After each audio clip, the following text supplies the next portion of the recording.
Добро пожаловать в Лаос, в страну, где спокойствие и умиротворенность буддизма с его изысканными храмами и золотыми статуями уживаются с типичным для Юго-Восточной Азии хаосом в виде лабиринтов тележек с уличной едой, этими вездесущими тук-туками и рынками, полными всяких экзотических вещей, к которым мы совсем не привыкли. А в архитектуре и привычках местных жителей все еще угадывается дух французского колониализма.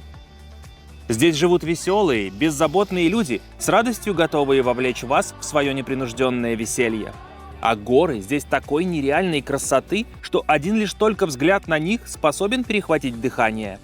И все это подается под острым красным соусом победившего в стране коммунизма. Повсюду развешанными флагами с серпом и молотом и легкой ностальгией по советским временам.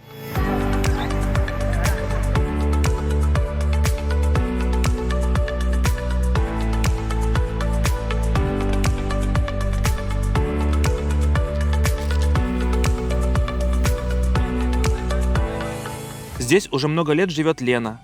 Как она оказалась в Лаосе? Почему осталась здесь жить? Чем она тут занимается и где и с кем живет, она сама расскажет в этом видео. Ну а меня зовут Серж, я живу в странах Юго-Восточной Азии и хотел бы попросить тебя подписаться на канал, если ты еще до сих пор этого не сделал, и жмякнуть на колокольчик. Лен, привет! Спасибо тебе огромное, что позвала в гости. Расскажи, пожалуйста, кем ты была до Азии? Кем ты была в прошлой жизни? Откуда ты? Где ты работала? И как тебе вообще пришла в голову идея бросить все и переехать жить в Азию? Слушай, я родилась в городе Сочи, в Адлере. Я училась в школе до 99-го года. После чего уехала в Москву, поступила в университет, отучилась в Московском педагогическом государственном университете имени Ленина. Закончила магистратуру психфака. Работала в телекоме. Сначала долго в Билайне. Последним местом моей работы было межрегиональный Транзит Телеком. Я была руководителем отдела, занималась всякими айтишными продуктами. Такой стартапер, делали всякие приложения. Последний мой проект — это была виртуальная ТС, которая вышла, собственно, на Европу уже. Мне платили хорошие деньги. Я жила, я не знаю, своя квартира, постоянные какие-то поездки в Европу, на каждые выходные мы летали куда-то. То есть, такая жизнь в золотой клетке. Руководящая должность и все такое. Хорошая зарплата. Мне по тем деньгам платили около $6 тысяч. Это был конец 2012 года. То есть, все было хорошо. А потом в какой-то момент, возвращаясь домой с работы, то есть я жила в том, что ты всегда, каждую секунду должен что-то делать. Если ты не делаешь, если что-то остановится, то ощущение, что умрешь. Просто такое было внутреннее состояние. И я всегда что-то делала.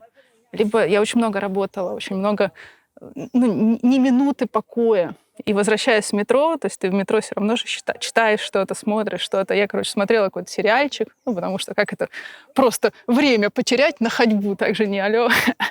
Меня стукнули по голове. Это был новый iPhone.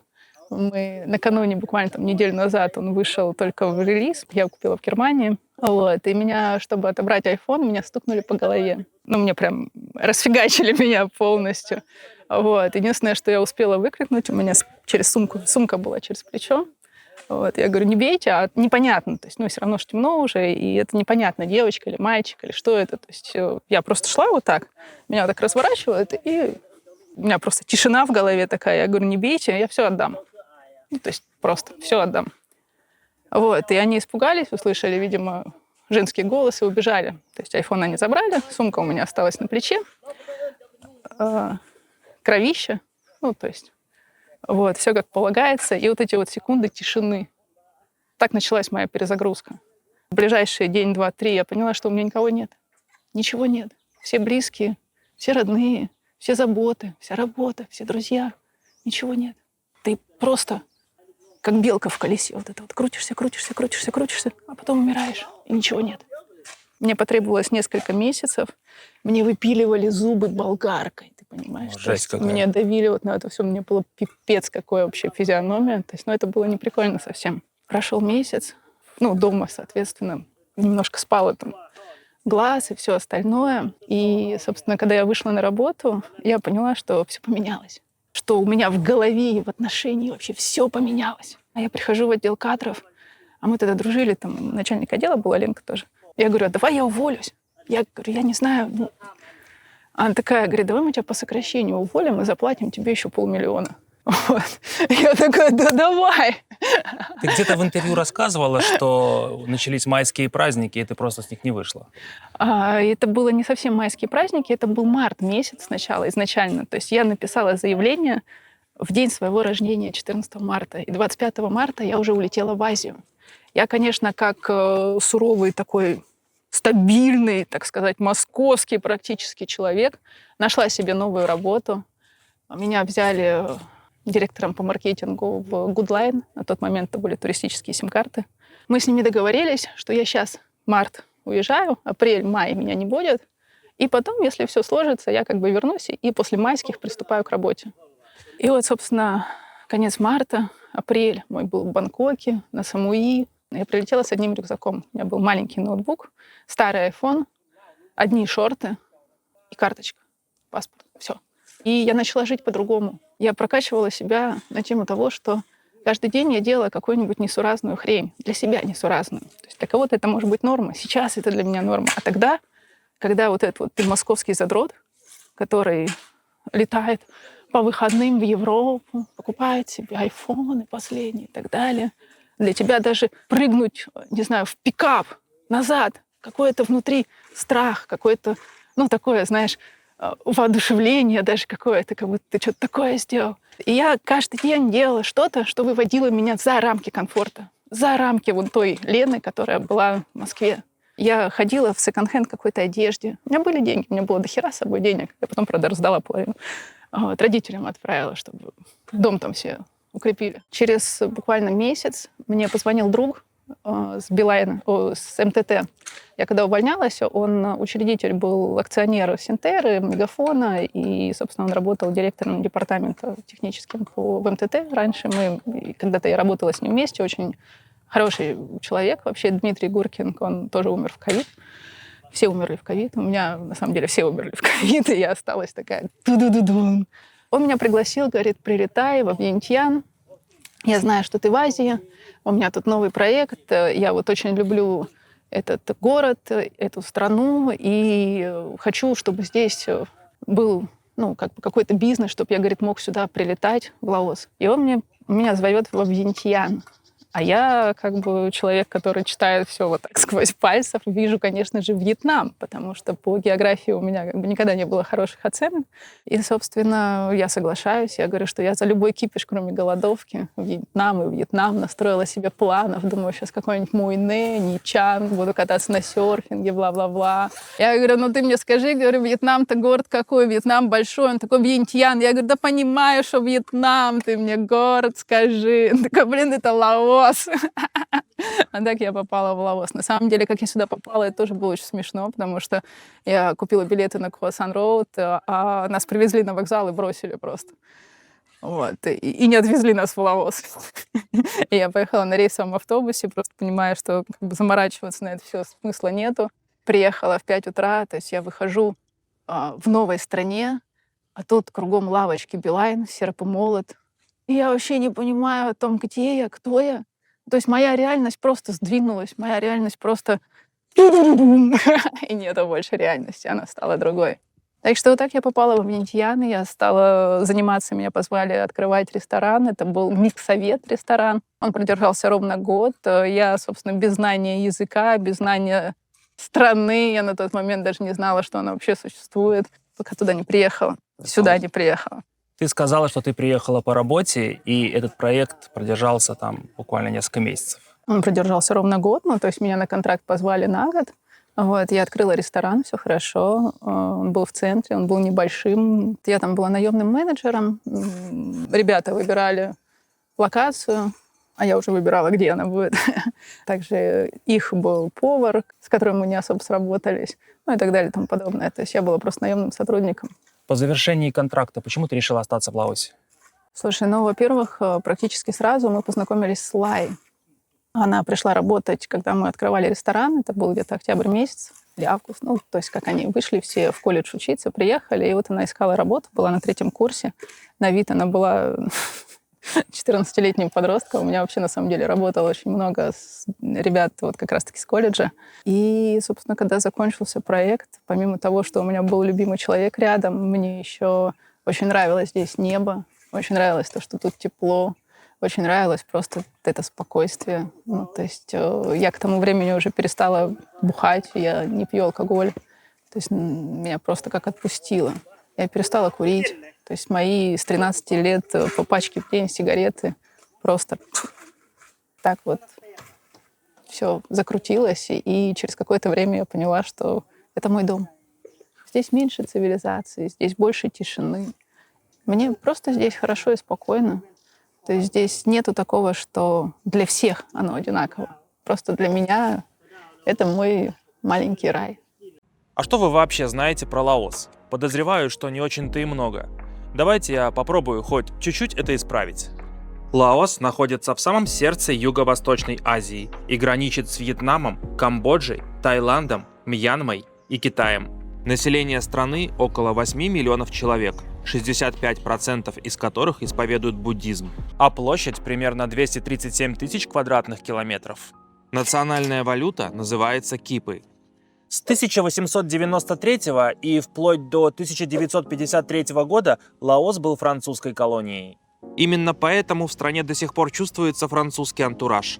От архитектуры зданий, улочек и кафешек до любви местных жителей к багетам, оставшейся им в наследство с колониальных времен.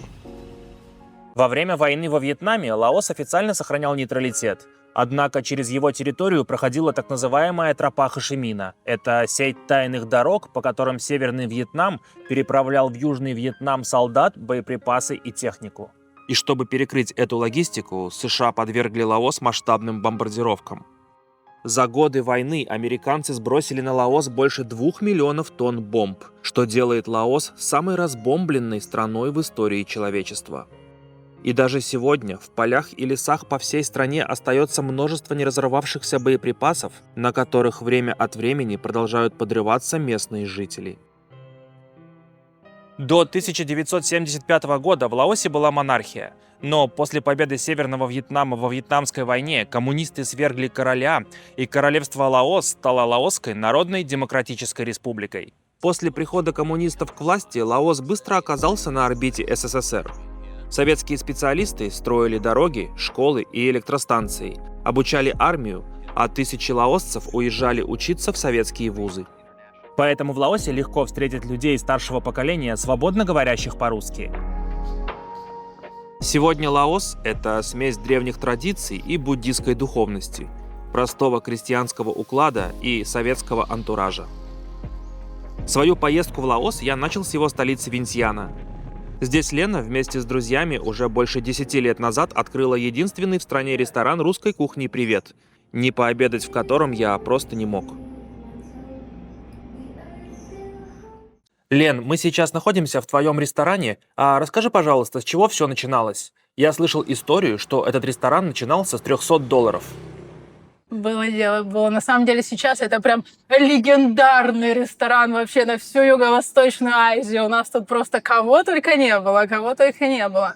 А началось действительно все с $300. До этого мы очень долго думали, чем бы заняться. Всевозможные пробовали там делать сайты, снимать какие-то виртуальные туры. Знаешь, сейчас на айфонах-то есть панорама, а раньше-то ее не было. Надо было купить там вот одну хрень, другую хрень, третью хрень. То есть вообще. Но прогресс до Лаоса еще не дошел, поэтому им надо покушать, а не панораму снимать. Вот. Поэтому вот мы решились, так сказать. Но решились неспроста. У меня был друг лаосец, знакомый Хампан, он умер уже. Вот. Он мне постоянно говорил: Ленка, делай пельмени. Он говорил по-русски, у него как бы советское образование, он такой любил прибухнуть, и вот каждый раз, как он любил прибухнуть, прибухал, звонил мне, говорил: Ленка, делай пельмени. Я говорю: отстань от меня. Вот, год говорила: отстань от меня, а потом думаю: ну а что делать? Панорамы не прут, сайты не прут, фотографии наши вообще никому не нужны, значит, надо кормить людей пельменями.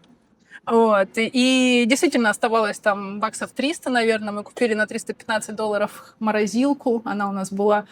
и как стол для того, чтобы пельмени катать. А, кстати, мясорубка была советская. Вот эта вот.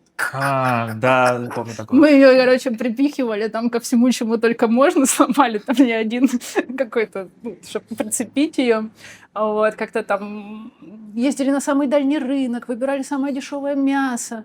Вот, вообще денег не было. То есть вот были какой-то изначально вот эти $300, $315, как сейчас помню, заплатили за эту морозилку. Но это была морозилка у вас дома, и пельмени вы Да, в делали... апартаментах мы просто жили. Как вы их распространяли? В Лаосе вообще очень много советских студентов. Когда-то Советский Союз и Лаос очень сильно дружили и отправляли, сейчас, кстати, дружат, опять возобновляют вот эту вот всю бывшие там связи, я не знаю, как это назвать. Изначально, вернее, ресторан, он открывался для лаосцев. То есть мне хотелось именно вот эту ностальгическую часть закрыть, потому что действительно было много лаосцев, знакомых русскоговорящих, кому не хватало, кто скучал по какой-то селедочке, они меня спрашивали, по борщику, там, оливьешечка. А откуда они знакомы с советским, они же были, Они они же учились в Они Советском учились в Советском Союзе, Да, да? да, да, очень многие учились в Советском Союзе. Это много- именно люди, кому за Да, 60, вот ну, такие вот. да. В основном это взрослые уже люди, притом это, у нас 2/3 правительства говорит на русском. То есть на тот момент все мои друзья, знакомые, вот с кем мы в итоге приезжали, общались и так далее. Ты имеешь в виду 2/3 правительства Лаоса говорит по-русски? Да. Это все были вот министры, это были какие-то замминистров, это я тогда еще не знала даже. Мы приезжали просто в дома, как нормальным, как от души, как я не знаю, как давнишним знакомым, помогали им варить эти замороженные пельмени, там где-то кто-то нас звал там накладывать по этим. Мы все готовили под заказ. Бабла не То было. есть началось все с готовки пельменей под заказ? Да. Не только пельмени, там был плов, борщ. Нас было 3 человека, был Тимофей, Лай и я, собственно. То есть Тимофей готовил, я как бы человек не особо как бы близкий с общепитом. Я что сделала? Я взяла, завела аккаунт, выбрала там очень много вузов, в которых потенциально учились советские студенты. Лаосские, вернее, студенты. Выбрала для себя эти советские вузы, и потом просто его открывала, и там было видно, если, типа, по месту положения в Лаосе находится, и в этом вузе учился, там только лаосцы. Я их кликала, приглашала, а потом им пельмени. Так все начиналось. То есть ты в Facebook нагоняла людей, которые потенциально могли быть твоими целевой аудиторией на пельмени, да? Да. То есть все через Facebook. И вот потихонечку Лай общалась по-лаоски, потихонечку стали звонить, кто-то там заказывал кастрюльку борща, мы все это готовили кастрюлями, то есть мы не продавали порциями, но это было совершенно нерезонно, потому что, куда остальное? То есть остальное вылил, ты, короче, или съел все, ты, короче, на следующий заказ денег просто не имеешь. То есть у нас реально было все очень плотненько по бюджету. А к формату именно ресторана вы когда пришли? Уже когда помещение появилось, меню? Слушай, мы и так далее? готовили больше 1,5 лет. В апартаментах, у нас были сняты 2 апартаментов, мы там и жили, и готовили, во внутренних комнатах жили, а вот во внешних готовили. У нас было очень много историй, как мы, собственно, с этими пельменями, как нам привозили пельменный аппарат на Лексусе, мне привезли. Практически. Правительство? Да. Да, так и было. Но это для меня это было... Первое, что я себе поставила, в голове, то есть я не стараюсь заработать деньги, я стараюсь сделать кайфово. Я стараюсь сделать так, как вот мне было бы кайфово. И мы не брали деньги за доставку, мы со всеми с ними общались. Понимаешь, то есть, когда приезжаешь к человеку, взрослый, лаосец, а он такой с таким теплом, с таким трепетом отзывается вообще обо всем в своем каких-то годах молодости, о Советском Союзе и так далее, ты понимаешь, что ты был бы глуп, если бы ты делал это из-за денег. То есть это просто ради какого-то такого больше кайфа. Меня просили иногда, звонили: Лен, мне надо на подарки шпроты. У нас их не было, конечно. Я ездила по магазинам, где-то там искала, открывала, пробовала, чтобы не ударить грязь в лицо. Мне никогда даже денег не брала за свою какую-то Я просто делала, потому что мне, перло, что ли, я не знаю, как сказать. Но у нас покупали, и мы дружили со всеми, и доставляли все рыбку солили, не знаю, плов делали. На Лексусе действительно это был бывший министр энергетики в Лаосе. Вот, у них очень большая семья, очень крутая семья, просто нереально крутая. И у него много языков, один из них китайский, он жил в Китае, и на тот момент еще не было вот этих всех, как сейчас, распространенных компаний доставок, это было очень сложно, и вот он нам действительно помог, он не взял с нас денег ни за доставку, ни за что, то есть у нас так появился сначала тестомес, потом переменный аппарат. Это было наравне, я не знаю, magic, все было как magic. Столица Лаоса, Вьентьян, находится на берегу реки Меконг, прямо на границе с Таиландом, а население города около 1 миллиона человек. Вьентьян – столица, которая совершенно не похожа на столицу. Здесь нет небоскребов, крупных торговых молов, пробок и городской суеты. Город живет в своем медленном и почти деревенском ритме. А как думаете, что первым делом делают наши люди, приехав в Лаос?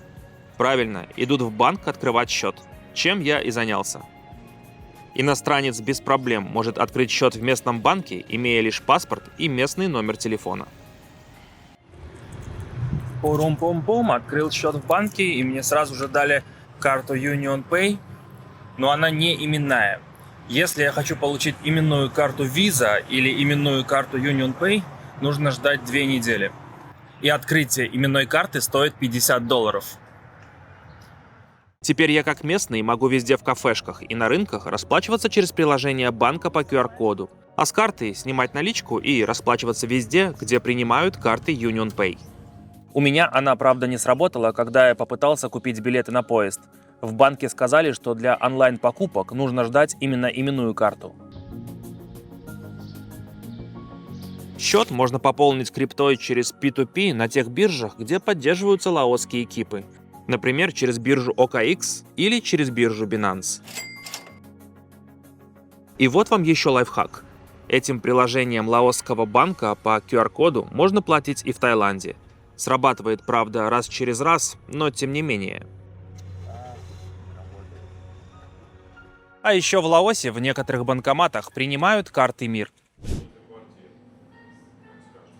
А по поводу, как открывали ресторан, я расскажу. То есть мы, получается, первые несколько месяцев вот это вот катали, потом поняли, что нормальное тесто, оно заварное, и у нас у Тимофея просто обжигались руки.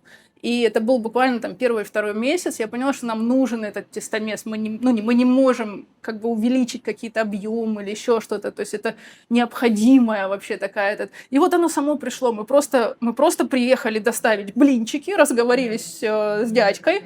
По-русски отлично говорит. Мы еще не знали, что он вообще Он вам крутой. его подарил, этот тестомес? Мы заплатили только юани за сам аппарат. То есть он заморочился, поехал. Он поехал со своими китайцами, тут китайцев много.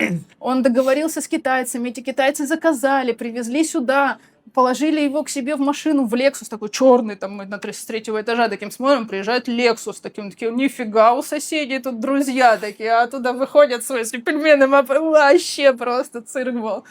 Вот, и, собственно, вот мы начали, потом появился переменный аппарат, мы готовили какую-то еду и поняли, что пора что-то вообще вот как-то расширяться условно. И апартаменты были отсюда, не знаю, в километре. И вот мы, мотаясь на рынок, мы увидели вот это здание, вот когда вот нас вот так раз, что пора. И мы видим вот это здание, которое еще не сдано, то есть оно еще не Вот это здание, где мы сейчас находимся. Да, это было 9 лет назад. То есть мы видим, что его вот только-только, вот там написана табличка, серия Foreign, бла-бла-бла. Вот, и мы начали разговаривать. Сейчас у меня 3 здания в аренде, а тогда это было только одно. Мы сняли мы собрали опять все деньги со всех заначек, там еще с чего-то, чтобы снять, там откладывали лай на учебу, там и так далее, чтобы снять это, заплатить за год. То есть я тебе уже говорила, что у нас везде в Лаосе аренда платится за год вперед. Вот, и мы сняли вот это вот первый и перевезли сюда переменный аппарат, и все это. И полгода мы не могли открыться, то есть мы даже не планировали открыться, потому что у нас не было каких-то денег, чтобы вот там столы купить, там, не знаю, тарелки. Ну, напряжно было. Вот, и что ты думаешь? Magic, звонит мне. Еще смешная история, рассказать. Конечно. Вот. Мне звонит принц Лаоса. Принц Лаоса? Принц Лаоса, говорит. А мы с ним это как раз ему, я ж проты выбирала. То есть, ты понимаешь, что все, что ты делаешь, если ты делаешь как бы с чистыми, условно, помыслами от души, то есть если ты вот просто в радости в какой-то находишься, деньги — это чисто как бы то, что к тебе как приходит. То есть ты не зарабатываешь именно деньги, ты просто живешь в каком-то кайфе, да, в каком-то в своем таком ритме, а они как вот просто приходят к тебе. Он мне такой говорит, звонит, такой: Лена, приезжай. Прикинь, я думаю, опять что-то надо. Как бы села на байк, что у нас ни ресторана, ничего нету, я как бы легкая на подъем приезжаю, и он мне дарит 20 миллионов. Вот, мы стоим в кабинете, у него вот этот вот большой плакат его папы принца, который реально действующий принц Лаоса был, вот, и он мне дарит 20 миллионов. 20. Это инвестиция за что-то? Просто, вот он такой: Лена, говорит, я хочу, чтобы у тебя было все по кайфу. У него русский, лучше, чем мой. Принц Лаоса подарил тебе 20 миллионов и ничего не попросил взамен? Чисто чтобы кушать и друзей водить? Жизнь прекрасна. Жизнь, на самом деле, это такой... вот какой ты, такая и жизнь. То есть я это поняла в Лаосе через какое-то количество времени. Я вот сейчас все больше и больше отсекаю, что, в принципе, главное — это совсем не то, что главное, это что мы считали главным. А что касается принца, да, то есть он нам подарил 20 миллионов кип. На тот момент это было около $2000. Мы на первую 1000 купили столы, притом они очень долго еще стояли, такие самые простые столы.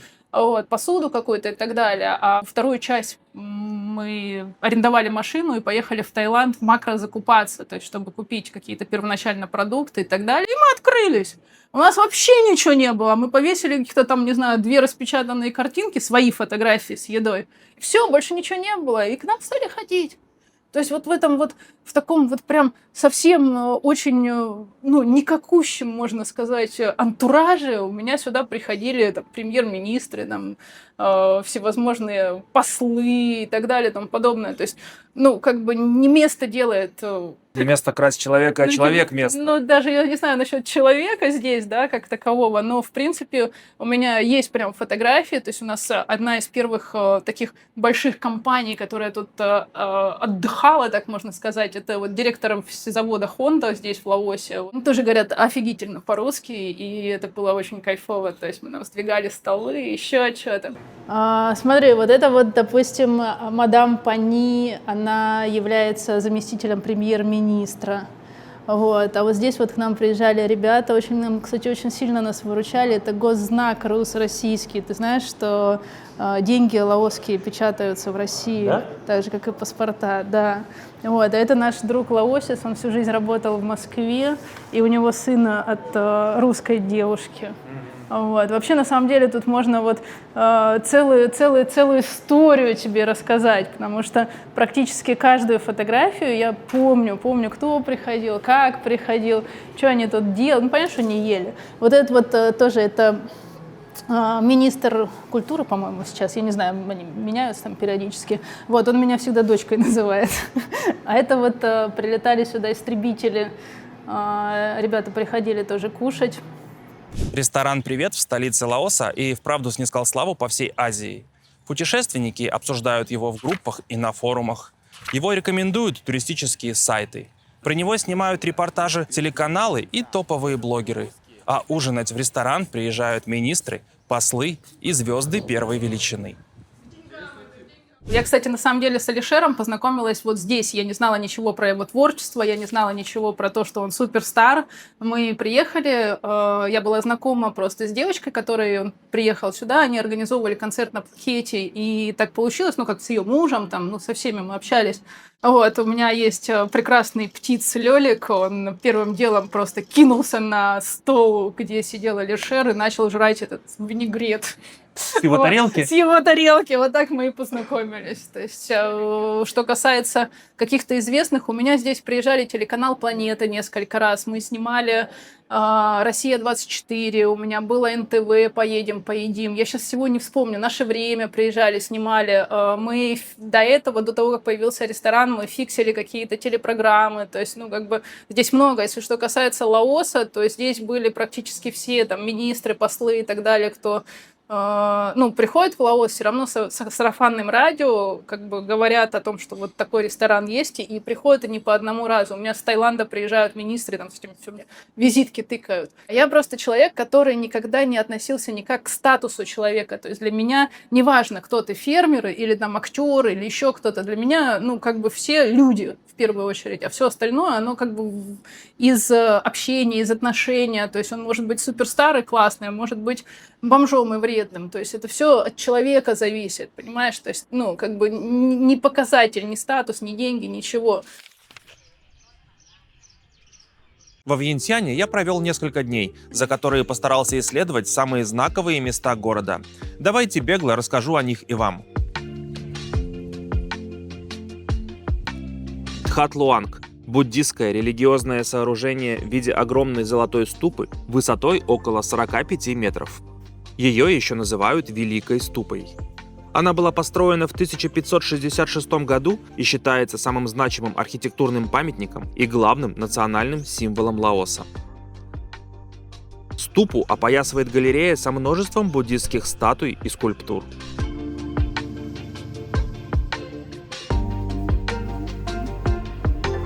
Это очень атмосферное и удивительно красивое место. Проход к ступе стоил 30 тысяч кипов, а вокруг ступы раскинулась большая площадь с храмами и монахами, тележками с уличной едой и сувенирными лавочками.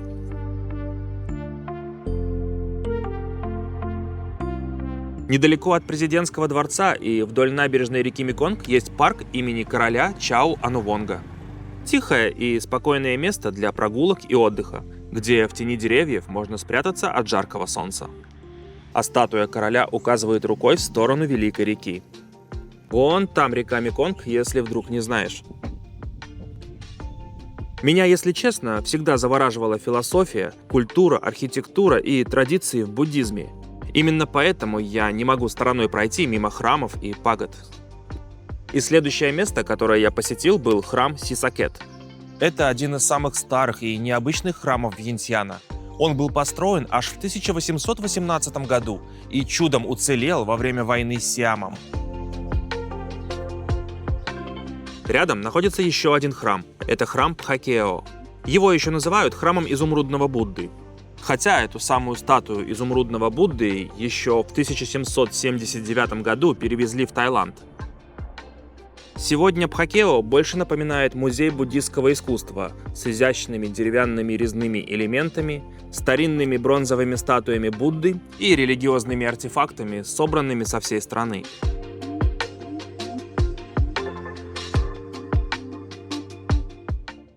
А вот этот вот советский флер, там Гагарин, СССР, матрешки, он именно связан с тем, что... Конечно. Я же говорю, изначально они открывали для советских студентов то, что вот они помнят. То есть они не помнят холодец, они его не ели, у меня даже в меню нету, да. Они не помнят какие-то наши воспоминания, как квартиры, вот эти вот хрущевки, еще чего-то. Для них это изба какая-нибудь, там, не знаю, печка. Для них это никакой смысловой нагрузки не несет.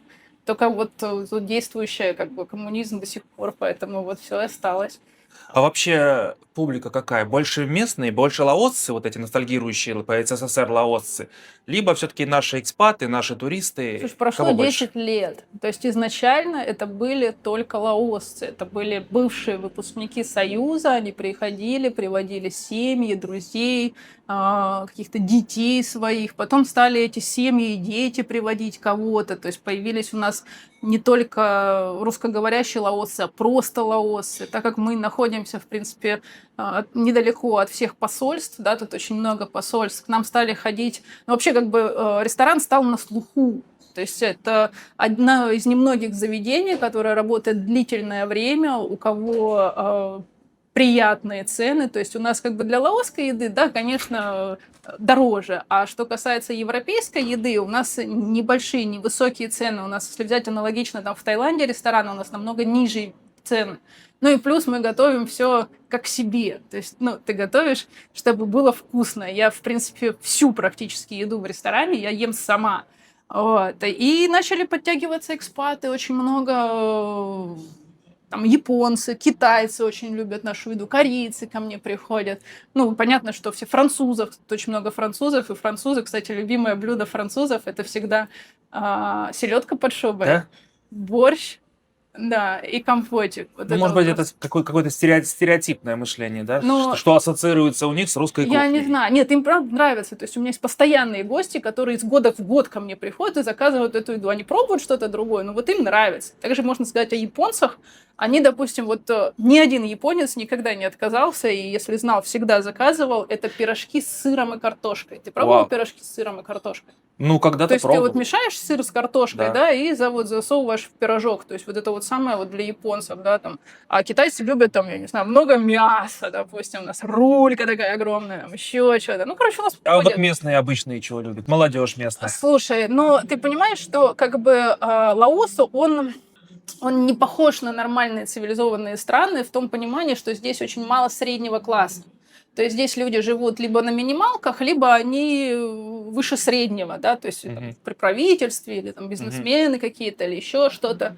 То есть обычные, вот кого ты называешь обычным, я не могу понять, кого ты называешь обычным, расскажи мне. Ну вот смотри, мы уже с тобой обсудили, что здесь много ностальгирующих по СССР, Ага. кто учился, студентов. Ну да. Это более старшее, да, поколение, тем, да, кому за да. 60. Их дети ходят к нам. Их дети. Ходят. Ну вот люди 25-30 лет Ходят. местные. Очень все любят хачапури. Мгм. Хачапури прям заходит на ура практически всем. У нас хачапури по-мигрельски, хачапури по-аджарски. Я вообще люблю грузинскую кухню. Я из Сочи.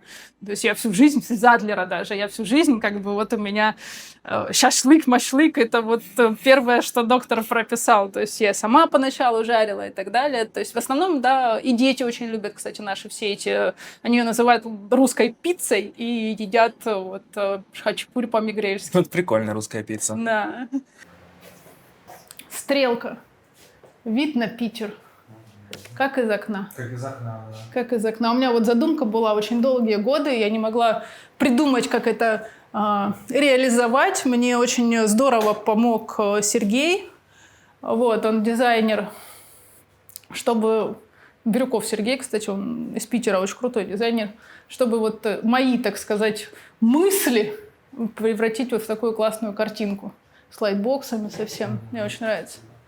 Расскажи про персонал. Сколько у тебя людей работает? Слушай, Это наши изначально или мы местные? открывались, нас было вот 3 человека, все были онлайн, нет. Я и Тимофей, мы русские ребята, Мгм. да, то есть потом сначала мы взяли просто уборщицу, тетеньку, которая будет помогать готовить, мы ее там научили и так далее. У меня, кстати, став, сотрудники на кухне, это люди, которые со мной практически сначала. То есть одна женщина работает уже 10 лет со мной, повар, да, мальчик работает 9 лет со мной, еще одна девочка, она работает тоже, по-моему, 6 лет. То Это есть местные. местные, все лаосцы. То есть у меня вот на данный момент на кухне у меня только мои лаосцы, потому Мгм. что я верю и уверена в них гораздо больше, потому что весь мой экспириенс с поварами — это, как сказать, очень много зависело от настроения. То есть они не знают там твою еду, да, то есть, они всю жизнь не готовили, они знают, как она должна быть исключительно от тебя. Я вот хочу, чтобы борщ был таким, и они его таким готовят. А наши повара очень любили своенравничать, там уксуса туда нафигачить или еще что-нибудь. Мне ребята возвращали еду. А они говорили, что нет, я учился, я знаю, вот с уксусом надо готовить. И, вот только так и никак по-другому вкусно. Если твои гости не понимают, пусть уходят. Я говорю, нет, лучше ты, Сереж, уходи, а гостей мне оставь. Ну, я пошел. Ты тоже Сереж, что ли? Ладно, я шучу, я знаю. Приятно познакомиться. Привет, дорогой. Сколько сейчас человек у тебя в стафе всего? Человек 10, наверное. То есть Человек 10. у меня очень много, я беру студентов, которые приходят просто помогать, то есть они больше моют посуду, режут, чистят что-то, овощи, какие-то такие простые действия выполняют. То есть Типа костяк у меня... заготовки? Да, костяк у меня один, там основная. Ага. Мы здесь все делаем. У меня на втором этаже там цех пельменей, там VIP, еще что. То есть у нас большой объем. В Лаосе нифига нельзя купить. Мы все сами. То есть мы даже шпроты сами готовим. Вообще все сами. Я сейчас делаю ветчину, колбасу. То есть мы коптим.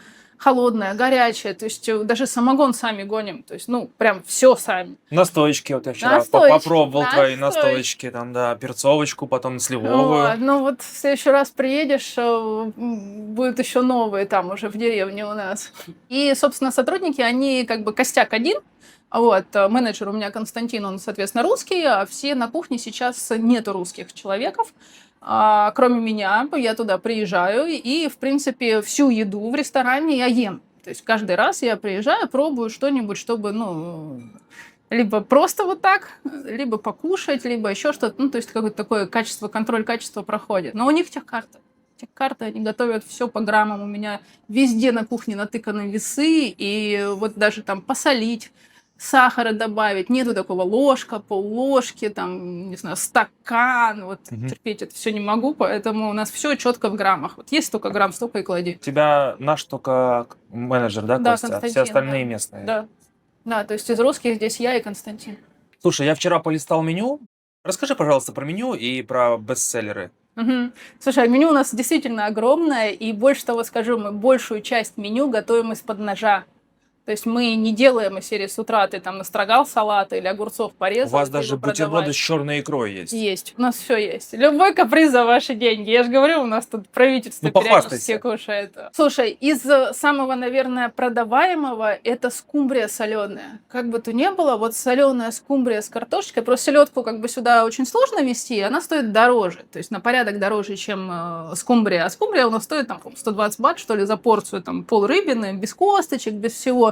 С маринованным лучком, с картошечкой. Это вот то, что я пробовал вчера. Да, и вот это вот сам топ, как бы, если посмотреть по статистике, наверное, это самое продаваемое блюдо.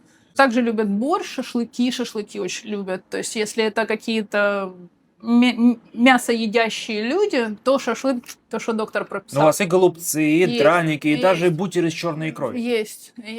Хочешь, я тебе меню покажу, принесу вот так и покажу. Вот А так. я уже У нас очень посмотрел, много прочитал. позиций, у нас очень много теста. То есть мы готовим, допустим, тесто, они с утра его замешивают, оно подходит, и мы убираем в холодильник на холодную ферментацию. И когда выходит заказ, мы после заказа лепим пирожок. То есть они поджаривают начиночку. Почему я не делаю по одному, я делаю там от 3.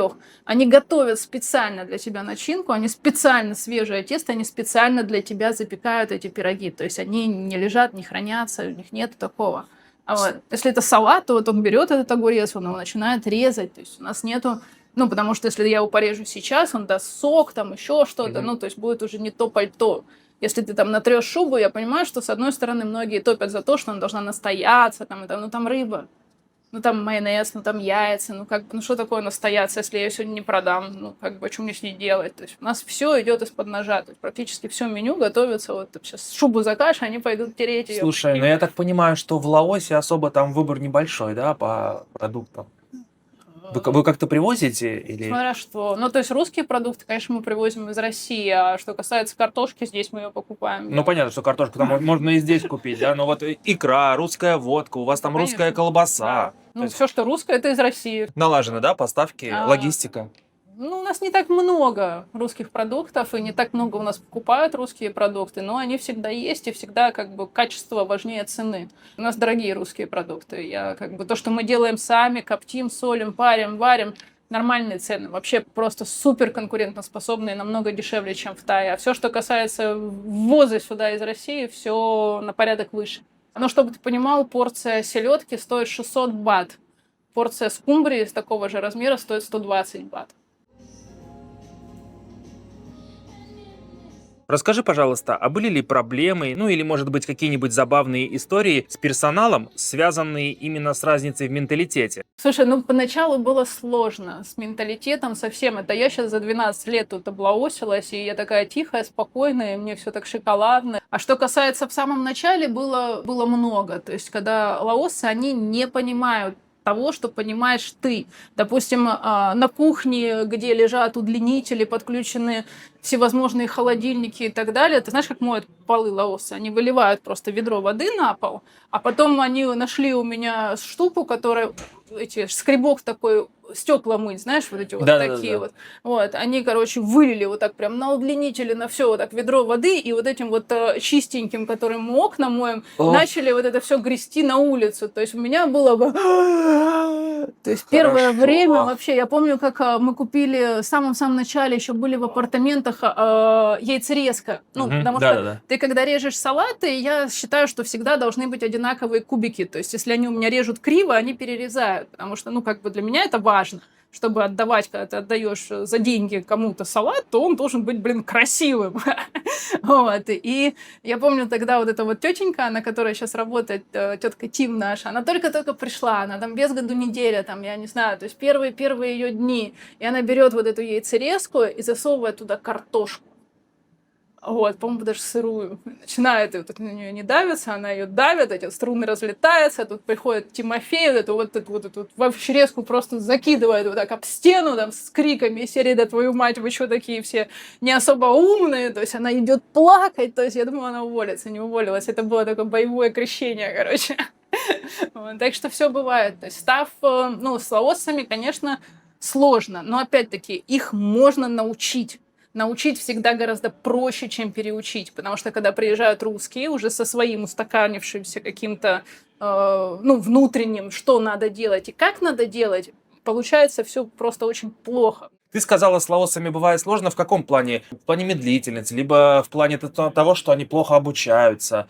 То есть я 82-го года рождения, да, и у меня в школе было, там, начиная от какого-нибудь ОБЖ, где учили стрелять, заканчивая тем, как там пришить пуговицу, там, не знаю, приготовить какую-нибудь яичницу. То есть какой-то общий базовый набор знаний. Я могу разобрать розетку, я могу прикрутить шуруп, я могу поменять лампочку, я могу... Ну, то есть для меня это нормально, это обычные бытовые вещи. А для лаосов, если ты 6 лет не учился на электрика, ты лампочку поменять не можешь. На 3-м курсе у меня мальчик-электрик пошел менять лампочку, эта лампочка упала через 3 дня на гостей. Рядом с гостями. Хорошо, что рядом с гостями.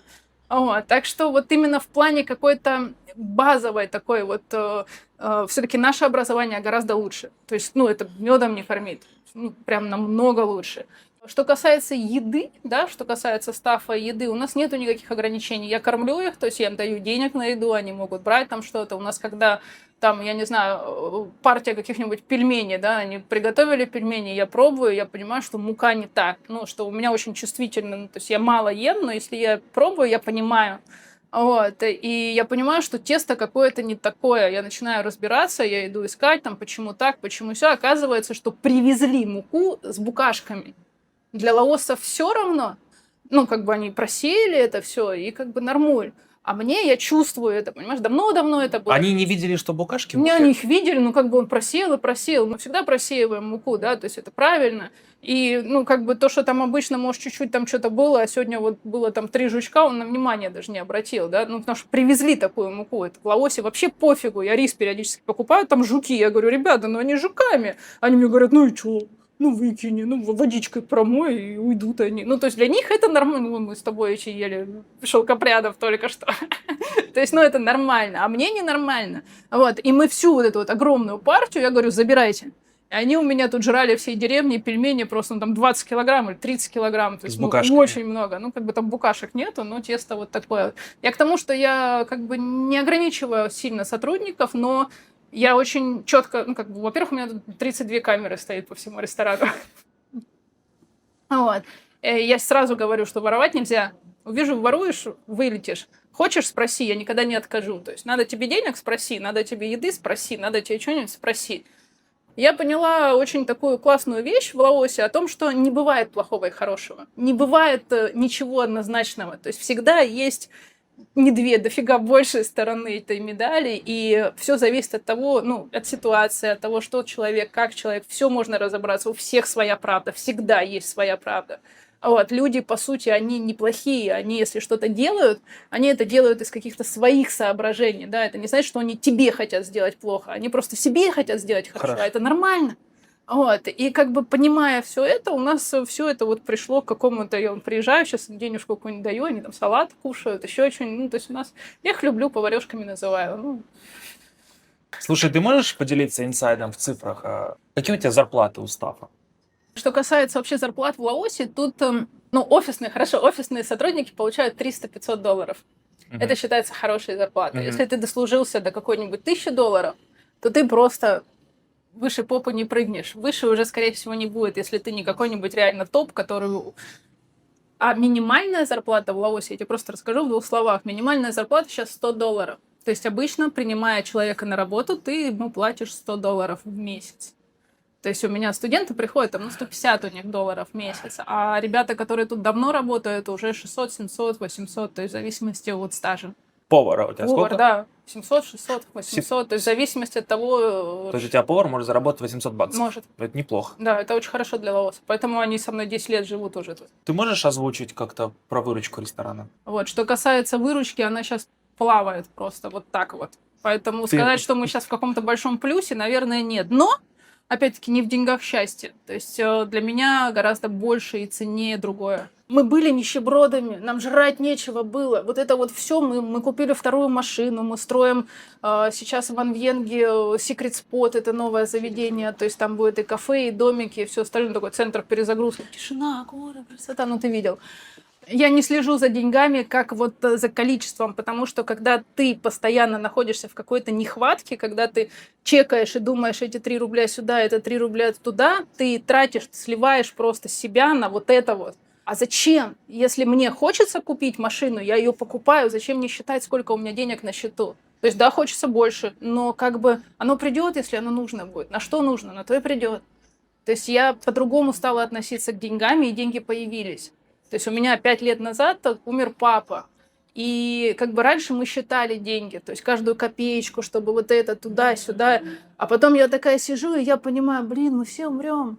Ну что я вот это вот выше жопы прыгаю, тут целыми днями там работаю и так далее, а себе не могу даже там камеру какую-нибудь купить. И меня как отрубило. То есть я просто перестала считать деньги, перестала находиться в этом состоянии нехватки, и они появились. И вот как бы и все классно просто. Поэтому я особо не напрягаюсь, я не вникаю вот во все эти бухгалтерские учеты, потому что я считаю, что я им верю всем, ты понимаешь, я Костику верю, то есть верю как себе.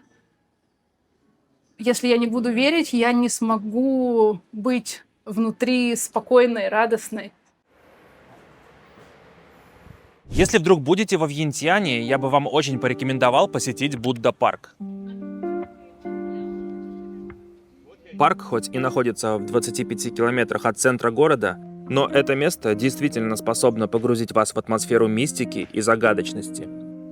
От центрального автовокзала до Будда-парка ходит автобус номер 14. Тот самый, что по пути проезжает мимо так называемого моста Дружбы, соединяющего Таиланд и Лаос. Это, наверное, одно из самых сюрреалистичных мест, которые я когда-либо видел. Оно представляет из себя парк из более чем 200 разных религиозных, мистических и фантастических скульптур. Один дядька по имени Бунлеа Сулилат, то ли монах, то ли шаман, то ли скульптор, а то ли 3 в одном, горел идеей синтеза буддизма, индуизма и мистицизма. Именно он в 1958 году и основал этот парк. А позже, когда в 1975 к власти в Лаосе пришли коммунисты, он переехал в Таиланд и на противоположном берегу реки Меконг основал точно такой же парк. Он до сих пор считается личностью противоречивой. Кто-то считает его высокодуховным, религиозным человеком, а кто-то просто городским сумасшедшим.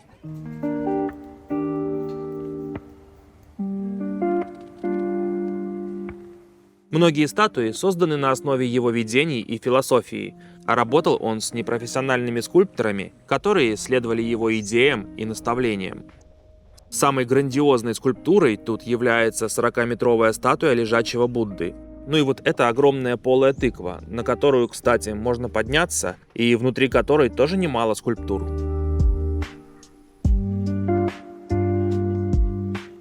Вход в парк платный и стоил 60 тысяч кипов. На выходе из парка я поймал автобус и вернулся в город точно так же, как и приехал. Для быстрых перемещений по Вьентьяну я заказывал мототакси через приложение Максим. И следующим пунктом моего маршрута стала триумфальная арка Потусай, один из самых узнаваемых символов города. Это копия парижской триумфальной арки, но с лаосской душой, в виде традиционных орнаментов, барельефов и скульптур. Арку построили в 60-е как памятник независимости Лаоса от французского колониализма. А деньги на строительство арки дали американцы. Правда, дали на строительство аэропорта, но я тоже считаю, что арка гораздо лучше и красивее. Ее теперь по приколу так и называют вертикальная взлетная полоса. Наверху есть смотровая площадка, куда можно подняться за небольшую денежку и полюбоваться городской панорамой. А после заката арка, площадь, что за ней, и фонтан загораются вечерней подсветкой и создают здесь особый антураж. Прекрасное место для вечерних прогулок и красочных фоточек.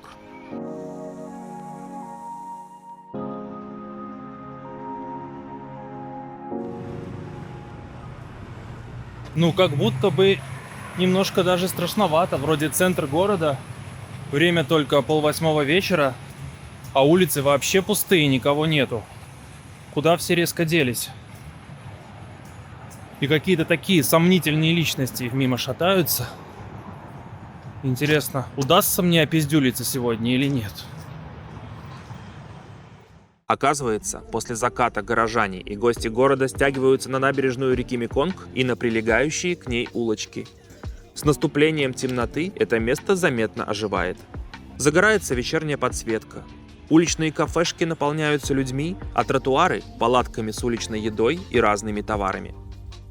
Посетив найт-маркет, можно купить разных вкусняшек или попробовать местные экзотические блюда.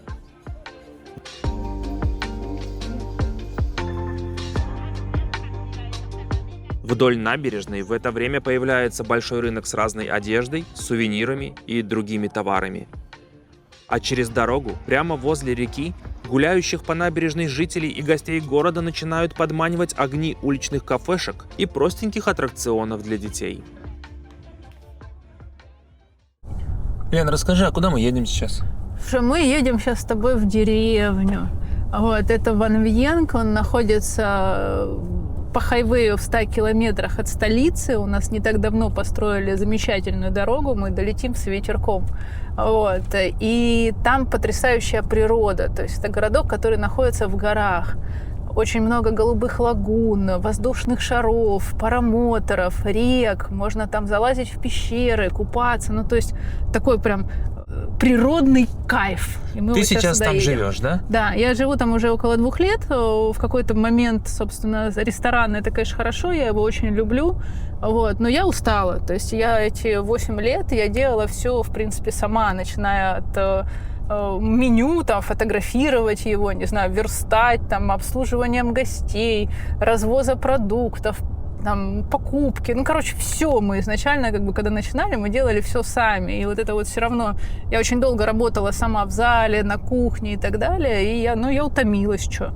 А после, вот я рассказывала, в 2020 году, после смерти папы, у меня как бы немножечко переключилось вообще все в жизни, и я поняла, ну, как бы другую ценность, наверное. Мне очень хотелось сменить место дислокации, но как бы не получалось. А потом в один прекрасный момент мы поехали в деревню с друзьями, и что-то меня вот так прям хочу. И мы едем, и, короче, сбоку такой сдается участок там, в аренду. Какие-то тоже там, вся деревня, все какие-то родственники и так далее. И мы такие, я говорю, давай поговорим. И что-то мы такие думаем, на год давай снимем, там что-то там вот с этими друзьями там замутим и так далее. В итоге мы пришли там через 2 дня поговорить, сели такие, разговариваем, я что-то сидела. Я говорю, берем на 5 лет, еще через 2 часа, берем на 10 лет. Короче, мы в итоге сняли на 15 лет 2 гектара земли, то есть нашли себе чем заняться. И вот сейчас строим там новый проект, новое наше детище, можно сказать. Вот, Secret Spot. То есть это офигенски тихое место в горах, где потрясающе просто красиво. Вот, сейчас мы уже построили небольшой ресторан, кафешечку такую, сейчас будем делать парк, там вот, домики строить, чуть-чуть домиков, всего 2 домика, ну таких хороших домика, там 6x8 размер, чтобы там окна в пол стеклянные, чтобы видно было вот эту всю красоту природную. Вот. И мы как бы на то, что ориентируемся, на то, что мы сами все делаем, мы сами готовим, сами коптим, сами делаем самогон, сами какие-то соленья, моленья и так далее. Ну то есть пироженки я готовлю, у меня очень вкусные сейчас всякие тирамису получаются.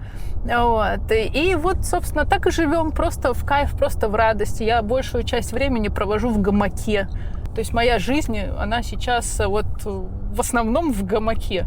А как долго вы уже в деревне живете? 2 года практически. Лен, я знаю, ты занимаешься благотворительностью. Да, Расскажи бывает. про это. Слушай, благотворительность — это, наверное, громкое слово. Просто мы с самого-самого начала... я вообще человек, который любит делиться. Мне очень нравится доставлять радость другим. И мы изначально, когда еще не было ни машин, ничего, мы ездили в Анвенг. Лая у меня, собственно, из Ванвенга. У нее родители там родились, выросли. Вот. И по дороге было очень много деревень, где за нами бегали детки, там такие ручками махали, ножками там своими. И в какой-то прекрасный момент мы просто остановились, я купила там пачку печенья, раздала, потом 2-ю, потом 5-ю. То есть мы на тот момент, у нас денег особо не было, ты нам 1 печеньку съешь, 10 раздашь, уже порадовались. А когда вот это вот попёрло, то есть когда захотелось, мне стали привозить вещи и игрушки просто ребята, которые живут во Вьентьяне. Кого-то что-то остается, они такие, ты ездишь, там, пироженки, это хорошо, печеньки, а вот смотри, тебе там какие-нибудь распашонки, там, не знаю, обувь, какие-то игрушки. Там. Потом мы стали покупать канцтовары, мне кто-то присылал какие-то посылки даже там с Европы с какими-то вещами. Очень прикольно было. Вот. А сейчас, когда уже ресторан, очень многие привозят, экспаты уезжают, они знают, что всегда можно привезти в ресторан, оставить какую-то одежду, там еще что-то, мы это развезем, в деревне раздадим кому надо. Вот. И мы сами уже достаточно давно, когда пикап появился и так далее, стали покупать секонд-хенд, огромные мешки, там по 100, по 200 вещей, кофты, всевозможные там, я даже не знаю, одеяла мы покупали, игрушки мы мягкие покупали. Ты перестирываешь это все просто и вот едешь, раздаешь. Практически по всем провинциям прикольно, такие сели на машинку, пикап забили, такие, поехали. Вот, остановились, где захотели, раздали, что захотели. То есть это без планов, это без напрягов, это без каких-то согласований. Это просто вот от души. Ты не согласовываешь ни с какими властями, ничего. Ты просто приехала в деревню с мешком одежды, да, и просто вкусняшек. раздала, и все. Потому что, когда ты это все согласовываешь, когда вот это вот... У меня Лай, да, она родилась в деревне, выросла, собственно, в этом Ванвенге. Она говорит, всегда, когда приезжали волонтеры, нас собирали все вместе, показывали, что вот там мечи, там то, сё, 5-е, 10-е. Она говорит, только уезжали, все, это все растаскивалось всегда учителями, там каким-то еще, и детям никогда ничего не доставалось. Поэтому мы всегда, когда ездим, мы прям вот просто в ручкой детенышу, да, там, я меряю обувь, подошла, на тебе, там, какую-то одежду не подошла, значит, другому. То есть, в каком-то таком более человечном стиле. Как родители реагируют? Чьи? Детишек. Они как-то благодарят, радуются. Зовут в гости. Слушай, да, там все же сразу, и детишки, и взрослые, и все, и там и вещи у нас тоже не только детские далеко. Вот, когда как, иногда просто накидываются такие. Вот, иногда нормально. Но если ты ждешь, что они будут такие все цивильные, ждать, пока ты там кому-нибудь обувку оденешь, такого нет, конечно. Это деревня, что. Вот, пришел, хочешь сделать доброе дело, там, брось его в воду. Вот так же и здесь. Ты приезжаешь, просто-напросто раздаешь. Я помню, как они там облепляли нас, там, не знаю, там, я их в очередь выстраиваться учила, там, мыльные пузыри не есть, а пускать там еще что-то, какие-то такие моменты. То есть там же, фотки делали, мы приезжали там в деревню, там что-то раздавали, фотографировали их, потом печатали и привозили им эти фотографии. То есть, такое тоже было. А расскажи еще про ресторан. То есть ты 2 года уже живешь в деревне. Угу. А в ресторане у тебя управляющий, да, Константин? Да, Константин который у нас. сейчас занимается организацией всех процессов. А ты как часто сейчас принимаешь участие в ресторане? Как часто ты едешь в столицу? Слушай, что такое принимаю участие? Я, в принципе, всегда принимаю участие, потому что все равно... Я имею в виду, физически находишься в ресторане. В ресторане я нахожусь сейчас не часто. В среднем где-то 1 раз в месяц я даю дополнительный выходной Константину, потому что он, надо ему тоже отдыхать. Выходной 1 раз в месяц? Это дополнительно. А паспорт ты ему отдашь или нет? Я ему даже визу делаю, он отвечал. Ну, все у него, все у него. Нет, это дополнительный выходной, помимо того, что в ресторан, ну, как бы он, когда ресторан отдыхает, он тоже отдыхает. Вот, а так еще дополнительно мы приезжаем, работаем вместо него, а он 1-2 выходных, ну, обычно выходные. Слушай, субботу, на самом деле воскресенье очень берет. круто. То есть ты организовала бизнес, который сейчас, по сути, работает... Да. Ну, Да, без меня. Ну, то есть, я все равно, как бы, какие-то закупки, какие-то там вещи, все это согласовывается, там, со всеми мы общаемся. Это ни в коем мере не отвлекает меня, то есть, мне в кайф. Но находиться физически в ресторане меня утомил город, меня утомила суета, очень громкие звуки, постоянные машины, постоянная... Ну, то есть, я человек, которому вот очень классно смотреть вдаль, если там все вот зелененько, если все такое. Я таким образом, ну, ты говоришь, я понимаю прекрасно, что все бабло, вообще все это очень сильно зависит от твоего внутреннего состояния. И то, как я живу, это все равно влияет на рестораны, на выручку. И даже если, ну, как бы на физическом уровне у нас немножко это все просело, это не говорит о том, что так будет всегда. Все равно будет все классно. Вот. А тогда я как бы в ресторане сейчас физически бываю, ну, не чаще, наверное, раз в месяц. Ну, может, 2 раза в месяц, но это прям максимум. в Ван Вьенг мы приехали уже после заката. Лена высадила меня в центре, откуда я, замерзая, потопал искать свой гестхаус. А сама поехала дальше в свою деревню.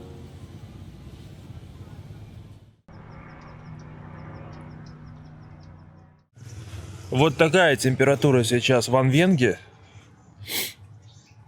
Оказывается, с ноября по февраль в Лаосе наступает сухой и прохладный сезон с большой разницей дневной и ночной температуры. Днем температура поднимается до 30 градусов, а ночью, вечером и утром достаточно прохладно, обычно от 18 до 22 градусов. Но в эти дни, что я там был, мне повезло попасть под какой-то холодный фронт, и температура падала аж до 10 градусов. Я уже, наверное, лет 7 так не мерз. Этим холодным утром я на весь день за 70 тысяч кипов арендовал велосипед. Лена живет примерно в 8 километрах от центра Ван Вьенга, и к ней я решил приехать именно на велике. Я давно не катался и уже успел соскучиться.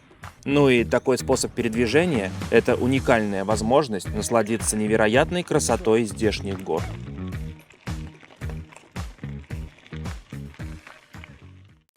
Куда мы идем? А я тебе сейчас покажу наш новый будущий проект Secret Spot. Мое новое детище. Это вот землю, где ты арендовала на 15 лет, да? Да. То есть земля это прямо рядышком с землей родителей Лай, на которой у вас дом. Совершенно верно. Только на большой дороге, которую ты не нашел. Сейчас пешочком пройдемся, все тебе покажу. Вот видишь вон ту гору, вот прям вот напротив нее. Вид, конечно, бомбезный просто. Да.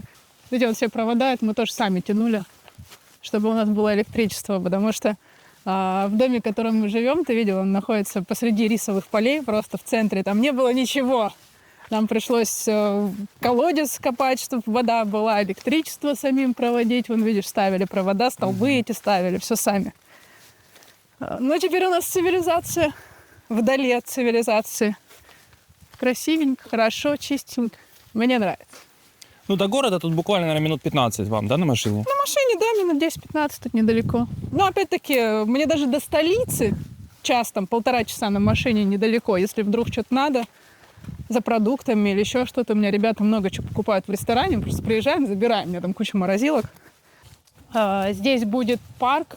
На самом деле, мысли о том, чтобы был какой-то такой свой парк, у меня давно. Мне то один хотелось, то другой. И вот, собственно, все материально. Первое, что мы сделали, мы построили кафешечку. Вот, я тебе сейчас ее покажу. Там уже готово, в принципе, все, кроме оборудования и внутренних... А вот эти домики вы тоже построили? Нет, эти были здесь просто в аренде. На арендованной земле здесь жили бывшие хозяева. А сейчас у меня тут живут ребята, друзья, которые, собственно, помогают во всем. На самом деле, вся стройка, она без каких-то там документов, планов и так далее, без нервиков, без всего. То есть мы приходим с Лай такие: ой, а было бы прикольно сделать вот так. Лай там погуглила, что-то она у меня стройка гео вообще просто умница. И, короче, раз и сделали ребята, раз и сделали. Или там, не знаю, уже все закончено было. А пермиты какие-нибудь, бюрократию? Да, где я и где бюрократия? У меня тут своя реальность, видишь, под куполом, блин. Я пришла, уже достроено все было. Я говорю, слушайте, вот это такое, а вот здесь надо вот так сделать. Они такие, ну ладно, раз 2 дня проходит, они вот эту вот штучку тут сделали. Ну, то есть все это рождается просто в процессе. Нету никакого задротства. Жить надо легко. Пойдем, я тебе покажу. Мы сделаем здесь барную стойку, чтобы можно было сидеть и чилить на красивые виды. Здесь будет бар для нас, где мы будем готовить вкусный кофе, я не знаю, всякие напитки, ну и вообще будет все кайфово. А там кухня. Только начали закупать оборудование, холодильник поставили, чтобы докторскую колбасу делать. Вот, у меня есть девайс, чтобы делать докторскую колбасу и сосиски. Круто. Вот, здесь будет 2 кухни, вот, собственно, одна кухня, вот вторая кухня. Но пока здесь еще строители хранят свои девайсы. Здесь у нас 2 помещения, таких став помещения. Один с туалетом, с душем, потому что, а второй как маленький склад. Здесь, собственно, 2 туалета для гостей. Вот, здесь будет 2 домика. Мы решили их сделать немножечко separate, в разные эти. Вот, 6x6 сам домик, плюс 2x5 туалет. То есть туалет будет немножко отдельно. Вот, и будут прекраснейшие балконы с гамаками. Это самое классное. Лен, расскажи, пожалуйста, а как вообще твой день проходит? Слушай, ну, я человек, который давно уже ушел от всяких будильников. То есть я не встаю по будильникам. У меня нет расписания, у меня нет планов.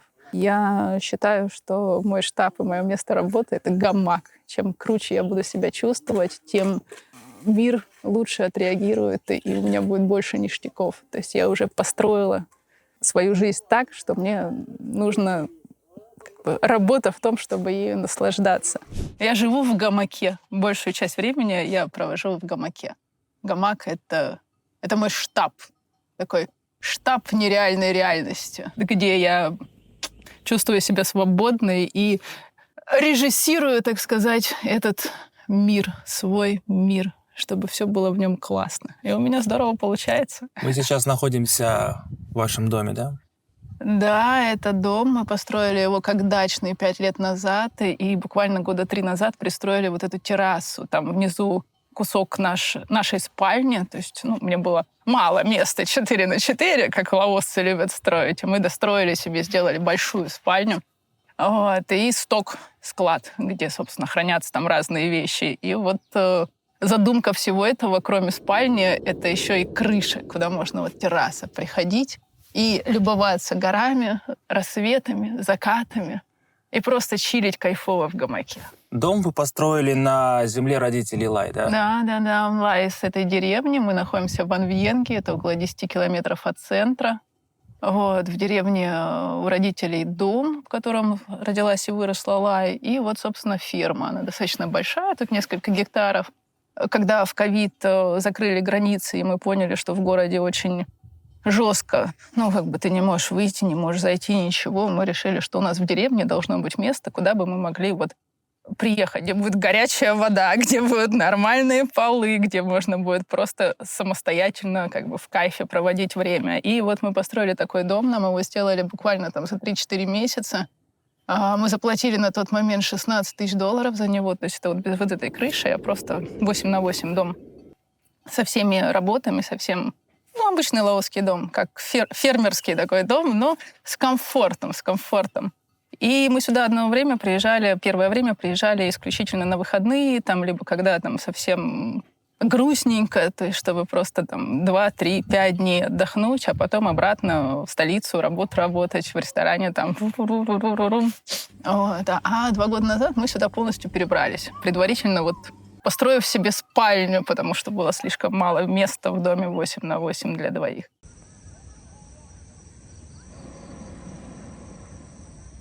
Расскажи про воздушные шарики и что происходит у тебя. У меня тут волшебное место. Отсюда открывается не только вид на рассветы и закаты. У меня всегда там центр города. И каждое утро, и каждый вечер просто поднимается большое количество шаров. Они такие красивые. Позавчера их было 8 штук, 9 штук. И в сезон, когда фермеры уже убирают поля, эти шары разлетаются в зависимости от ветра.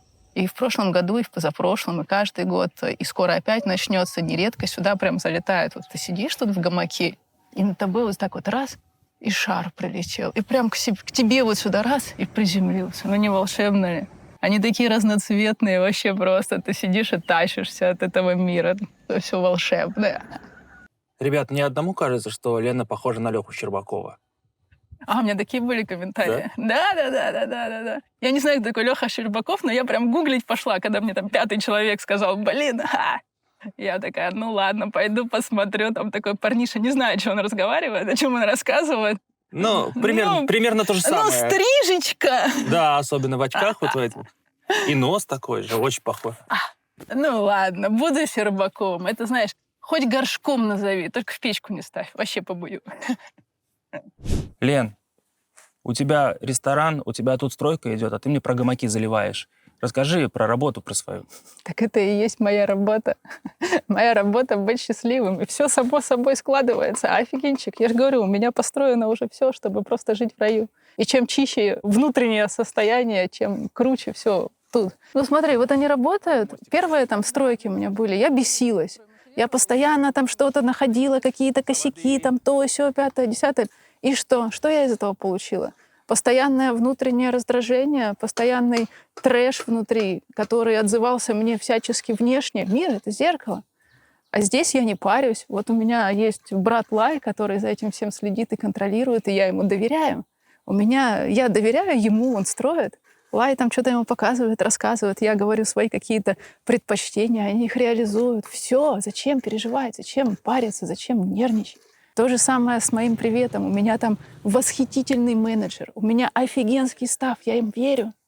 А когда ты убираешь контроль, когда ты убираешь вот этот вот нервяк, оно само все просто так происходит, как вот ты бы даже не придумал сам. Вот это моя работа.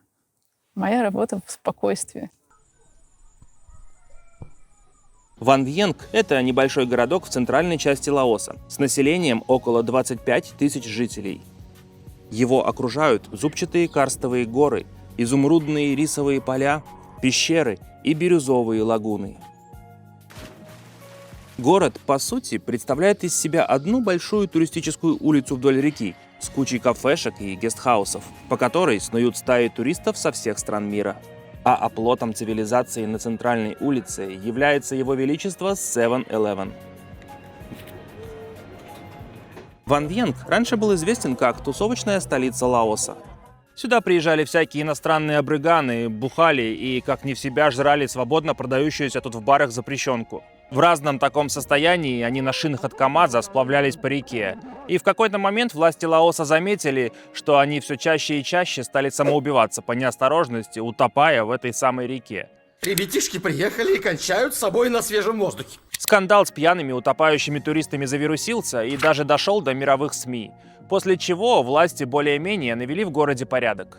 Но тем не менее и сейчас тут в барах можно встретить хэппи-меню, хоть и не так открыто, как раньше. Но все-таки самой главной достопримечательностью Ван Вьенга являются горы. И по большей части все активности в городе так или иначе связаны с разглядыванием этих самых гор. Кто-то предпочитает любоваться здешними видами с высоты птичьего полета, катаясь на воздушном шаре или параплане. Кто-то гоняет между гор на багги. Кто-то сплавляется вдоль гор по реке на каяке или занимается хайкингом, карабкаясь к очередной смотровой площадке на вершине очередной горы. Ну а кто-то просто любуется видами с балкончика своего гестхауса со стаканом джин-тоника в руках.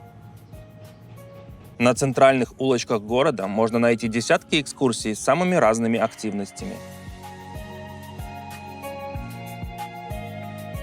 А после заката в городе начинает свою работу найт-маркет с сувенирами, одеждой и разной уличной едой.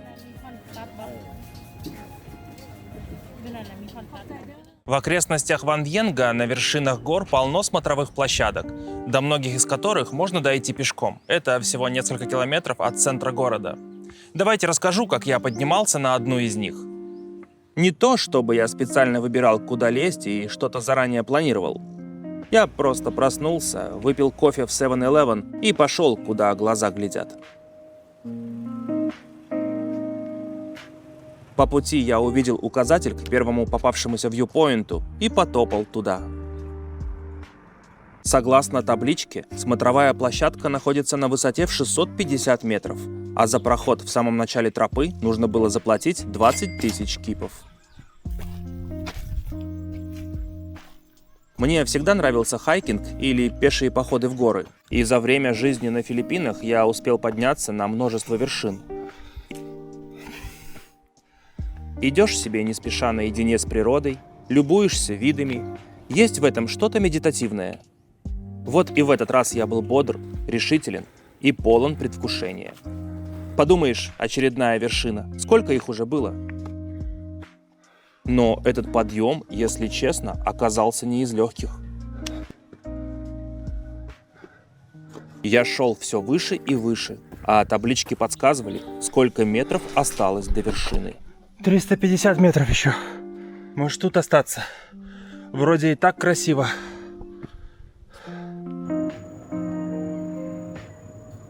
Уже где-то на полпути силы меня оставили.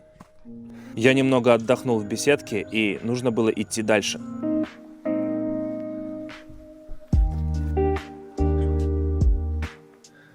50 метров.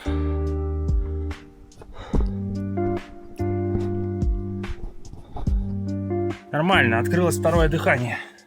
Почти дошел. Что-то мне дальше уже совсем не хочется. Какая-то стрёмная дорога началась. Ближе к вершине уже пришлось конкретно карабкаться по острым карстовым ребрам, словно по каменным ножам. Но в итоге я все-таки добрался до вершины.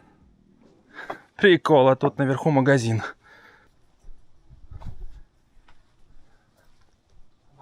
Can I buy water? You work here every day? You every day clean here? Вау. Офигеть, а тут мотоцикл. Как они сюда мотоцикл затащили? Охренеть. Охренеть. У!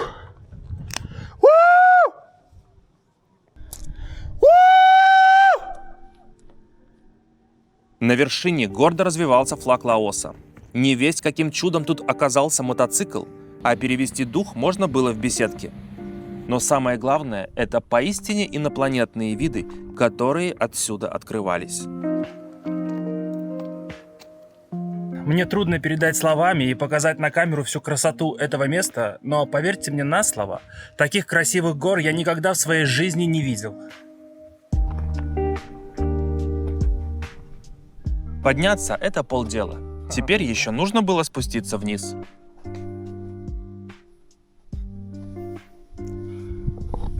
Хайкинг по горам, блядь. Стар я уже для таких приключений.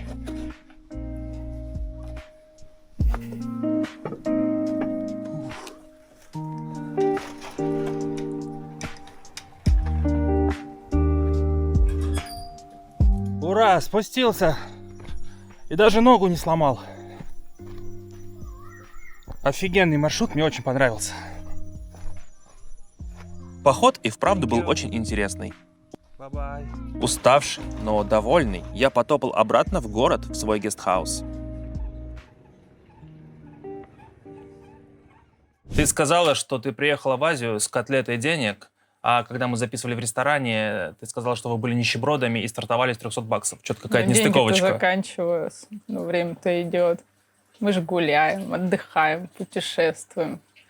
Деньги имеют свойство заканчиваться, особенно если ты не зарабатываешь новые. Если у меня первый год был доход, собственно, от первого проекта, были какие-то еще налаженные там связи, я что-то делала еще по, в какие-то прототипировки, еще что-то, как проект на компании российские, то через год эта вся лавочка как бы закрылась. Я полностью обрезала все, что меня связывало с Россией, и я осталась с тем, что у меня осталось. Плюс я еще заслала денег немножечко родителям, там где-то 500 000, чтобы они... Там участок стало размывать, чтобы они закрыли какие-то дырки, хотя, в принципе, захотелось, короче. Потом мы летали туда-сюда, путешествовали, кушали там, и так далее. Конечно, деньги закончились.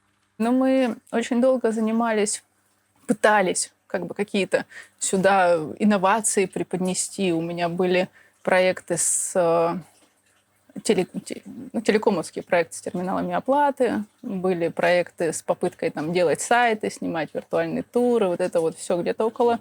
Но больше года мы этим занимались, 2, наверное, даже. Пытались вот это все. Но не пошло. Не пошло. Не пошло. Вот. Прогресс сюда, не надо, говорит, лепи пельмени. Получилось очень все интересно. Мы были на Пхукете, отдыхали. Я познакомилась с Тимофеем. Он инженер-технолог, хоть и вегетарианец. Вот. И в итоге у него там тоже какие-то были проблемы. Он бросил все, приехал к нам сюда в Лаос. И вот мы втроем замутили бизнес. То есть он готовил, он все, что касается продуктов, он прорабатывал, занимался меню. То есть я к кухне как таковому отношения не имела. То есть я больше как организатор. То есть ты Тимофей и Лай. Да. А кто такая Лай вообще? Расскажи, пожалуйста. Но это как бы самый близкий мне на данный момент человек, с которым мы познакомились еще в самом-самом начале, и благодаря которому я, вот, собственно, увидела, узнала Лаос, и вообще все, что есть, я считаю, что это вот такое совместное творчество. Это местная девушка. Да, лаосская девушка. Слушай, а как тебя семья Лай вообще приняла? Какие у тебя с ними отношения? Слушай, ну сейчас мы живем бок о бок с семьей Лай, да, то есть мы вечерами, они нам готовят ужин, мы ходим кушать, они выращивают своих курочек, уточек, вот, супчик варят, я очень люблю. Мы помогаем родителям очень давно, мы помогаем братьям очень давно. То есть я считаю, что, ну, если в общем просто сказать, да офигенски они ко мне относятся. Офигенски. Конечно. Ну, как бы я не человек, который очень много общается. Мне не нужны какие-то постоянные общения, там, какие-то одобрения, еще что-то. Ну, мы видим друг друга, мы улыбаемся. Я знаю прекрасно, если я захочу что-нибудь вкусненькое покушать, из того, что они могут сделать, они всегда нам это сделают. Если Лай что-то надо, там у нас что-то там, не знаю, не работает или еще что-нибудь, брат всегда побежит, прям поможет, все починит. Вон там мы построили мастерскую. Ну, там паркуются еще мои машины. Вот, а мастерскую изначально мы строили брату, чтобы научить его с девайсами работать, чтобы мог и нам помогать. Как бы мы в жопе мира находимся, тут вообще ничего нет. У тебя здесь и брат, и сестра живут? Брат Лай. А, брат Лай. Ну, все братья. Все это братья Лай. У меня нет братьев. Вот. И у нас теперь есть мастерская, в ней кучу инструментов, и мы очень многое можем делать теперь своими руками. Расскажи, пожалуйста, по какой визе ты здесь живешь? У меня сейчас не виза, у меня сейчас Баттандау. Это ID-карта, которую можно получить после 10 лет в Лаосе проживания. Надо пройти несколько собеседований на лаосском языке, получить кучу справок из России, в том числе из лаосского посольства в Москве, ходатайство, чтобы тебе, ну, что они ходатайствуют, что ты классный, что тебе пожить в Лаосе было бы ништяк. Так что достаточно сложный процесс, и такие визы. Обычно люди здесь живут по рабочим мультивизам. Они стоят не очень дорого, то есть делаются очень просто, в районе $700.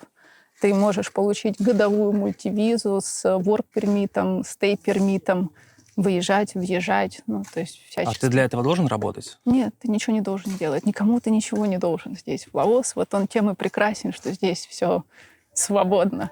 Визы, кстати, у нас в привете делают, кому надо, welcome. А для российских граждан, в принципе, 30 дней по штампу. Не нужно никаких виз, это все бесплатно. Ты просто приезжаешь, и тебе в аэропорту ставят штампик 30 дней. И, А есть какие-то ограничения на буртараны? От Лаоса ограничений нет. Но соседние страны могут выставлять ограничения, как сейчас, допустим, Таиланд на наземных границах без каких-то подтверждающих документов отказываются пропускать российских граждан. А с точки зрения Лаоса никаких ограничений нет. То есть, если экспат захочет переехать жить в Лаос, он может себе сделать за $600-700 годовой working permit. Да. Работать ему при этом не обязательно. Нигде появляться не обязательно, ничего делать не обязательно. Просто у тебя есть документы о том, что ты находишься тут, и все. А через год? Ты можешь продлить эту визу, заплатив такую же сумму. При этом не нужно выезжать. Если ты делаешь в той же компании, выезжать не нужно. Если ты делаешь в другой компании, то это будет новая виза, тебе нужно будет выехать из страны, поставить на границе по приглашению печать, не печать, а вклеить месячную визу, чтобы тебе сделали новую годовую, которая стоит там, около $40. Смотри, если, например, кто-нибудь, например, какой-нибудь тощий блогер захочет приехать жить в Лаос, ну, скажем, на 6 месяцев или на год, за сколько он примерно может снять студию, более-менее качественную, с мебелью, и сколько ему нужно примерно в месяц денежек? Во Вьентьяне много жилья остается, но в любом случае жилье в Лаосе, оно отличается от тайского, от вьетнамского, где все адаптировано для европейцев. Здесь только сейчас начали строить какие-то европезированные кондо, ну, там, 5-10 лет назад до этого вообще ничего не было. А так, в основном, это лаосское жилье. Лаосское жилье самое дешевое, то есть если тощий блогер решит подэкономить и скажет, что у меня бабла немая, вот, он может снять за $100 себе home-keo, как они называются, это такие домики, стоящие. Слушай, мне Костя, извини, что я перебил, Костя, твой менеджер, сказал, что он снимает 4 стены за $50. Ну, там чуть больше $50 я оплачиваю, да, жилье сотрудникам. Действительно, это так. Но так как я ему снимаю уже 3 года назад, то цены немножечко увеличились, и сейчас в среднем стоит это не 50-70, а 70-100. А так, да, я ровно про такую студию и говорю, потому что ты когда туда въезжаешь, и если у тебя нормально все с руками и головой, ты там сделаешь ремонт. Ты покрасишь себе стены, ты поставишь кондиционер. А какой минимальный контракт? Все зависит от того, где и сколько стоит. Можно на 3 месяца снять, можно на полгода, можно на год. Вот. Если брать жилье, как бы обычный нормальный кондо, где есть хотя бы 2 комнатки, внизу бассейн и так далее, это будет стоить уже где-то баксов 700, наверное. 700? Да. Я тебе с самого начала сказала, что это не Таиланд. Здесь цены будут выше. То есть здесь нету аналогичного, здесь есть другое. Ты можешь снять шикарный дом. Я не знаю, мы снимали за $800, там 5 или 7-комнатный дом двухэтажный, деревянный весь, но он был в лаосском стиле. Он прям лаосский дом. То есть, да, у меня там был офис, терминал и все остальное, вот, но он был лаосским. Но есть евро, такие прям классные дома, Азиам-вилла, например, там с бассейном, все классно, но стоит 3500 в месяц. Ну, это китайские застройки, там прям шикардос. А так, в принципе, да, можно сейчас больше и больше выстраиваться. Я не знаю всего рынка жилья, потому что я, во-первых, давно не живу во Вьентьяне, а во-вторых, не интересуюсь. Но я думаю, что баксов за 300-400, как вот у нас в России называли бабушкин вариант, такого плана вполне за 200 даже можно апартаменты снять. Да, там будут просто покрашенные стены, там какая-нибудь кровать деревянная, вообще не проблема. Но как вот в Паттайе квартирки сдают, такого здесь нет. По бюджету на $500-700 парень один может жить? Все зависит от того, чем этот парень будет питаться. Если он захочет русскую колбаску, молочко и творожок, то нет. А если он захочет готовить сам и питаться в местных макашницах? Если он хочет рисик покушать и местные макашницы, смотри, рис, чтобы тебе наесться, клейкий рис. В Лаосе очень популярен клейкий рис. Тут все едят клейкий рис. Он стоит 5000, тебе хватит. Еще настолько же можно купить еды. То есть, условно, на $1, на $2 ты можешь наесться вообще выше крыши лаосской еды. Вот и умножь там $3-5 в день. Если ты не куришь, не пьешь, то 5 на 30 — это 150. Лаосцы выживают, у них минимальная зарплата, я тебе говорила, $100. Чтобы составить представление о ценах в стране, я отправился на рынок, где местные жители покупают продукты. Давайте глянем, что тут почем. Свинина – 90 тысяч кипов за килограмм. Говядина – 135 тысяч кипов. Курица – 55 тысяч кипов за кило. Яйца – 28 тысяч за десяток. Креветки – 200 тысяч. Рыба белая местная – 60 тысяч кипов. Картошка – 15 тысяч. Лук белый – тоже 15 тысяч. Помидоры – от 16 до 22 тысяч. Морковь – 17 тысяч. Брокколи – 50 тысяч. Цветная капуста – 40 тысяч кипов. Покушать где-нибудь в провинции или на отшибе в простенькой едальне, где кушают местные, обойдется от 35 тысяч кипов, а в более-менее приличной кафешке ближе к центру от 60 тысяч кипов. Ну а ужин в ресторане, рассчитанном на приезжих, будет стоить от 200 тысяч кипов. Кухня Лаоса – это некий микс тайской и вьетнамской кухни, и в целом отторжения не вызывает. А таких офигенных банми, как тут, я еще никогда не пробовал.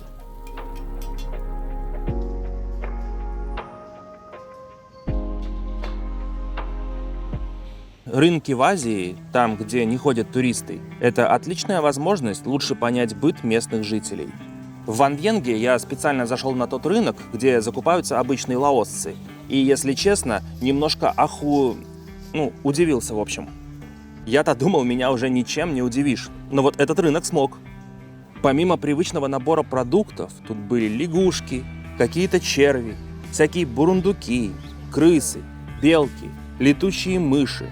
Все то, что смогли поймать в лесу.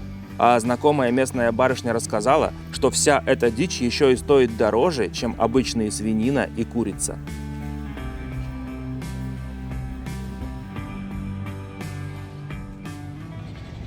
Расскажи про местный менталитет. Вообще, в чем разница лаосцев и нас? Ну, слушай, люди разные, но, во-первых, лаосцы спокойней. Они, допустим, когда пьют, они засыпают, они идут искать приключения. У них нету конфликтности в большинстве случаев. То есть, по крайней мере, вот с теми, с кем мы живем в деревне и так далее, они стараются замять этот конфликт, они стараются не делать друг другу больно, они стараются как-то текерить чувства других, заботиться о других. То есть здесь они намного спокойнее, чем мы. Если у меня всегда в голове было, что лучшая защита — это нападение, то здесь это настолько неправильно. Ну, не то, что неправильно. То есть сейчас я вижу, что это настолько глупо. Потому что когда ты нападаешь, нападают на тебя. Но всегда можно поговорить, всегда можно все решить, всегда можно просто пообщаться, и все будет хорошо. Люди хорошие. Как местные Зачем? вообще относятся к иностранцам? Ну, я не знаю, как ко всем относятся. Ко мне хорошо. Ну, правда. А есть что-то, что тебя бесит в них?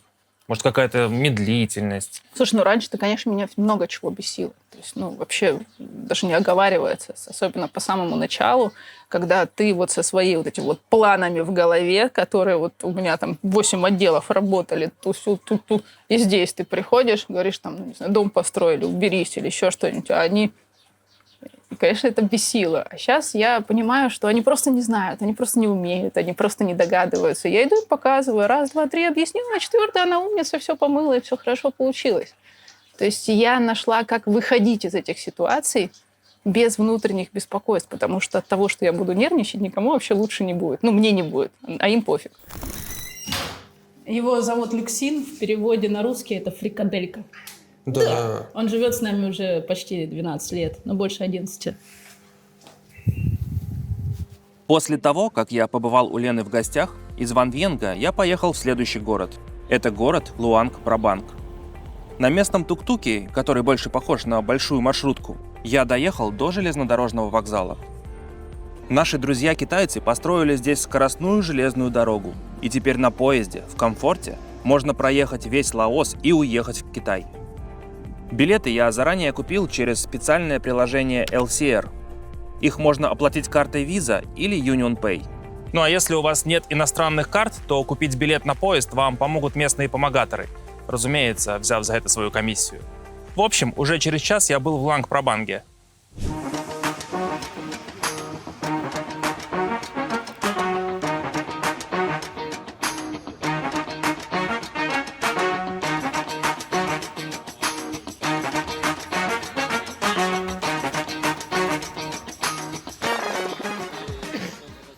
По сравнению с Ван Венгом, Луанг-Прабанг прям ощущается большим живым городом.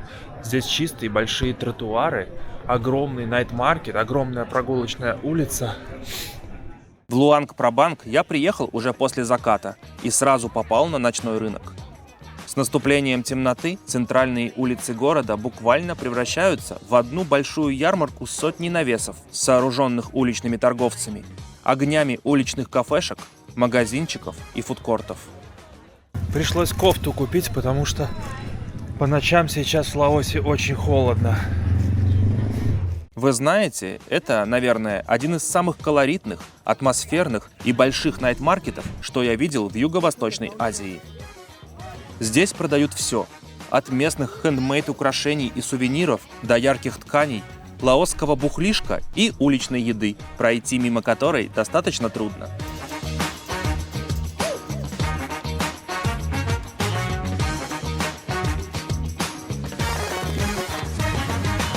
Меня, если честно, удивило количество туристов. Как-то Лаос не очень ассоциируется с популярным туристическим направлением, но по ощущениям туристов тут было даже больше, чем в Таиланде.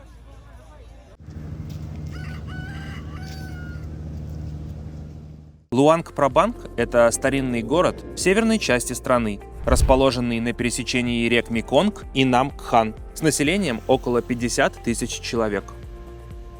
О городе впервые упоминается аж в 698 году, и на протяжении 6 столетий город был резиденцией лаосских королей. Луанг-Прабанг считается самым туристическим городом Лаоса, и он внесен в список объектов всемирного наследия ЮНЕСКО. Город и вправду довольно-таки уникальный. С одной стороны, это духовный центр Лаоса, поэтому концентрация буддийских храмов и пагод здесь запредельная. С другой стороны, во время французского колониального периода Луанг-Прабанг был одним из ключевых городов Лаоса. Поэтому здесь дома и даже целые кварталы архитектурно выполнены во французском колониальном стиле. Ну и в-третьих, вокруг потрясающая природа. А в городе полным-полно турагентств, предлагающих разные активности.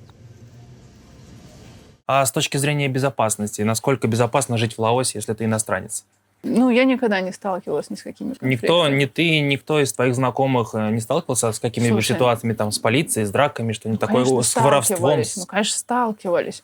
Когда ты идешь в бар, бухаешь, забываешь где-нибудь лэптоп, камеру, ключи от мотобайка, или там едешь куда-нибудь, у тебя в 2 часа ночи там кто-то пытается ограбить. Кто виноват? Тот, кто пытается ограбить? Лаосец или там бирманец, который сюда приехал? Или ты, который набухался и в 2 часа ночи попёрся домой? Ну а что ж теперь, в 2 часа ночи домой не ходить? Конечно. Ну, как бы ходишь, бери ответственность на себя. Чё? Возьми, вызови такси, если ты хочешь в безопасности до дома доехать. Ну, не забывай ноутбуки. То Не есть будет ночью воровства. не очень безопасно ходить в Лаосе? Я не хожу, я не знаю, но историй много. По поводу безопасности и воруют или не воруют, я расскажу случай, который случился со мной. Где-то на окраине Луанг-Прабанга я обедал в местной столовой. Вот прямо тут. Пообедал, расплатился и довольный ушел. И только через час похватился, что оставил камеру на столе. Думал, ну все, хана камере. Но когда вернулся, продавщица с улыбкой мне ее вернула. С правоохранителями какие у тебя Да, отношения? им вообще пофигу всем. Здесь нельзя вызвать милицию. То есть, если что-то случилось, и ты захотел позвонить милиции, скорее всего, она не приедет. У них нету такого. Всем все равно. А с точки зрения, там, не знаю, взяток? Тут все, в принципе, тут госслужащим не особо хорошую зарплату и не особо регулярно платят, поэтому они собирают денежку на дорогах. Но, опять-таки, это все такие приемлемые деньги, то есть за езду там по встречке без шлема еще и пьяный, сколько с тебя возьмут? $10? 5? Как договоришься. Правда. С одной стороны, да, это беззаконие, многих бесит. То есть у меня есть друзья, которые очень ругаются на то, что вот такая атмосфера и на дорогах, и вот в городе, и так далее. Но я считаю, что есть они, а есть я. Зачем мне как-то с ними взаимодействовать? Лично у тебя не было проблем с правоохранителями? С лаосской полицией нет, не было. Так, чтобы вот какие-то что-то бы они мне предъявили или еще. Но у нас много русских сидит в тюрьме. Слушай, примеры есть какие-то? Примеры, да. Пашенька наш попал за мошенничество. Приехали сюда какие-то азербайджанцы, попросили его открыть карточку местную в банке. Говорит, у нас визы нет, ничего нету. Говорит, открой, дай нам карту. Мы вот там что-то крипта, шмрипта и так далее. И он, помимо того, что свою открыл, еще там 10 человек подрядил. Все открыли, платили им то ли 500, то ли $1000 за карту. И в итоге выяснилось, что они заскрамили какой-то банк там на нереально большую сумму. И когда все такие наивные наши ребята поперлись в банк, чтобы там карту эту закрыть или что-то сделать, их все просто под ручки и в тюрьму, и вот сидят уже не первый год. Такие случаи были. Были случаи за траву, соответственно. Очень многие любят покурить на границе, там, где куча пограничников. Ребята, где ваш мозг? Тоже в тюрьму забирают за бродяжничество. Здесь еще есть такая статья, если ты с лаосской девушкой, тебя тоже могут принять, потому что по законодательству до свадьбы ни-ни. Да. Вот так вот. Так что не суй куда не надо. А в смысле за бродяжничество? За бродяжничество, да, у нас тут были наши соотечественники, которые... была девушка глухонемая, мы просто вытаскивали ее из тюрьмы, я лично этим занималась давно уже, лет 7 назад, наверное, поэтому помню эту историю. Они продавали какие-то брелки или что-то в этом роде, и в итоге ее там что-то бросил мальчик, и вот она там расселась на этом коврике, и вот там 3 суток бомжевала около этого, и ее, конечно, забрали. Потому что в Лаосе есть статья за бродяжничество. Если ты бродяга, условно, я не знаю, как это правильно перевести, без дома, наверное, тебя могут забрать, да. Но вообще лаосам не хочется связываться, и достаточно какой-то там суммы, чтобы выпустили, и все было хорошо. Вообще, расскажи про наших. Большое ли в Лаосе русскоговорящее сообщество? Слушай, я не знаю, я сейчас так мало со всеми общаюсь. Когда я работала в ресторане, они заходили, приходили. Очень много контрактников, да, там, посольских работников, с военной стороны, там, с айтишной стороны, потому что у нас здесь, ну, допустим, деньги лаосские, они печатаются в России. Вот. Большая часть, ну, крупные купюры, паспорта лаосские делаются в России. Все вот эти пропускные системы, которые на границах стоят, это тоже российские. То есть, ну, как, соответственно, Но это только люди, которые по работе айтишники живут, да? саппортят это все, да. А которые не по работе живут, слушай, но за последние пару лет, конечно, людей прибавилось. Но в ковид отсюда вывезли практически все. То есть здесь остались только люди, которые имеют семьи уже с лаосцами, потому что в советское время очень много лаосцев училось в Советском Союзе. И они там... Кто-то просто детей позаделывал, уехал, а кто-то реально себе девушек, мальчиков отхватил и привез в Лаос. И у них прям детки уже взрослые, там, по 25, по 30 лет. Вот. И они, конечно, здесь живут. Такое тоже комьюнити есть. А так, чтобы вот просто туда-сюда какие-то приезжие, я не знаю. У вас нет каких-то чатов, каких-то там сабантуев по субботам, Нет, шашлыки? сабантуев по субботам и шашлыков нету, а чат, у меня есть лаосский чат, «Привет, Лаос», он так и называется. То есть это самая такая живая группа, наверное, по Лаосу, где можно найти любую полезную информацию. И я тоже там рассказываю, показываю и отвечаю на вопросики. А так, чтобы вот собираться, ну, у меня такого нету. Тут очень разные социальные статусы, да, кому-то нравится побухать, выпить, там, посидеть, именно там покутить. Я так давно и далека от этого, что, наверное, может, это и собирается. А чем вообще наши тут занимаются, кто живет? Помимо посольских, помимо технарей? Ну, не знаю, Костик у меня менеджером работает. Никитос самогон гонит. Как я могу про всех, кто чем занимается? Ну, у тебя же есть чат, и там же люди общаются, наверное, видишь, о чем они говорят и что обсуждают. Я как бы не особо много туда смотрю, и что-то они, конечно, обсуждают, но, знаешь, о себе там прийти и рассказать, что я приехал поднимать целину, я таких не видела. Слушай, а много вообще наших ребят женится на местных девчонках? А что такое много? Больше 3. Больше 3 за какое время? За год. Вот среди твоих знакомых, например. Ну, у меня есть, да, такие знакомые, которые женились. Молодые ребята? Есть молодые ребята. Есть молодые ребята, которые вышли замуж или женились на лаосках и лаосцах. Есть такие. Но... По пальцам. Вот. А так в ТикТоке, в онлайн говорю, что периодически там что-то запостит, и она такая: о, а вот тут такие-то живут, русский парень, там, лаосская девочка, а там вот тут такие, ну, кто-то сам пишет. Поэтому они есть в любом случае, я просто многих не знаю. За те несколько дней, что я провел в Луанг-Прабанге, я постарался посетить самые интересные места в городе, о которых давайте бегло расскажу и вам. Wat Sieng Thong – главная жемчужина города и один из древнейших и важнейших храмов Луанг-Прабанга. Настоящий шедевр лаосской архитектуры XVI века. Это место было королевским храмом. Здесь проводили коронации и государственные церемонии. Внутри старинные алтари, резьба по дереву, золотые орнаменты и статуи Будды. Очень атмосферное место, атмосферу спокойствия и умиротворения которого портит лишь галдеж китайских туристов. Если же вам захочется остаться с тишиной, спокойствием и умиротворением буддистского антуража, то следующее место подойдет лучше. Храмы Wat Aham и Wat Visunalat находятся рядышком друг с другом. Здесь туристов, как правило, не очень много. Идеальное место, чтобы ненадолго спрятаться от туристической суеты и почувствовать тот самый лаосский дзен.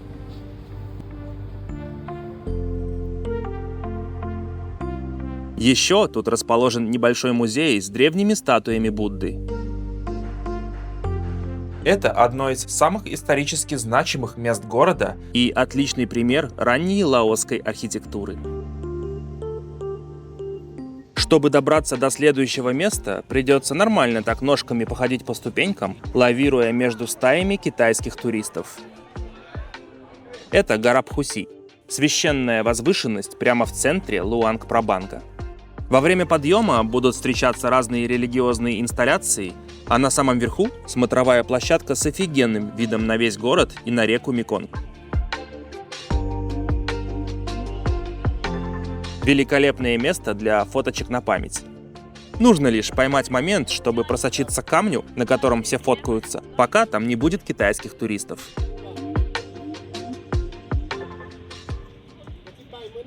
Туристов в городе и вправду очень много. И пока китайцы стаями лазят по храмам и горам, европейские туристы чилят в кафешках или гуляют по набережной.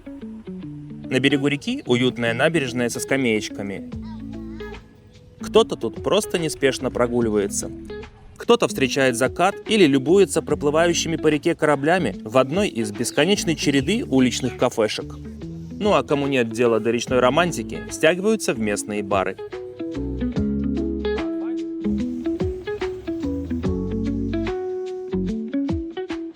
Из-за туристической направленности города в Луанг-Прабанге в среднем подороже, чем в других городах страны. Еще один необычный храм прямо в центре города – это Wat Май Сувванабхуамарам, или просто Wat Май.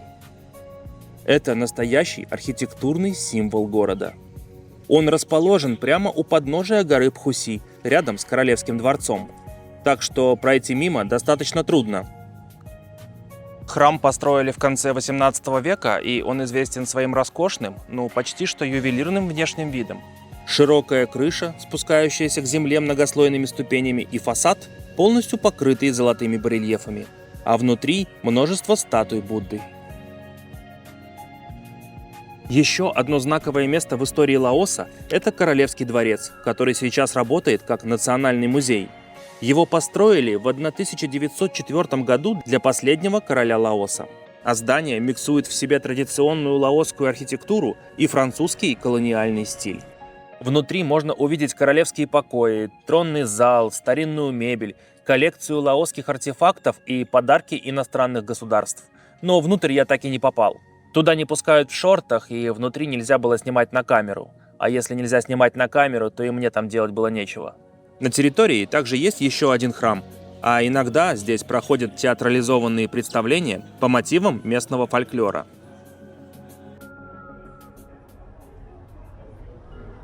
Весь день таскаясь по храмам, уже ближе к закату, я шел по набережной в направлении своего гестхауса.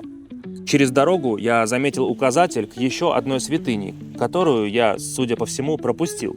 А туристические автобусы с группами китайских туристов напротив намекали на то, что место может оказаться интересным. Еще одно место, чтобы добраться до которого нужно нормально так походить ножками по ступенькам.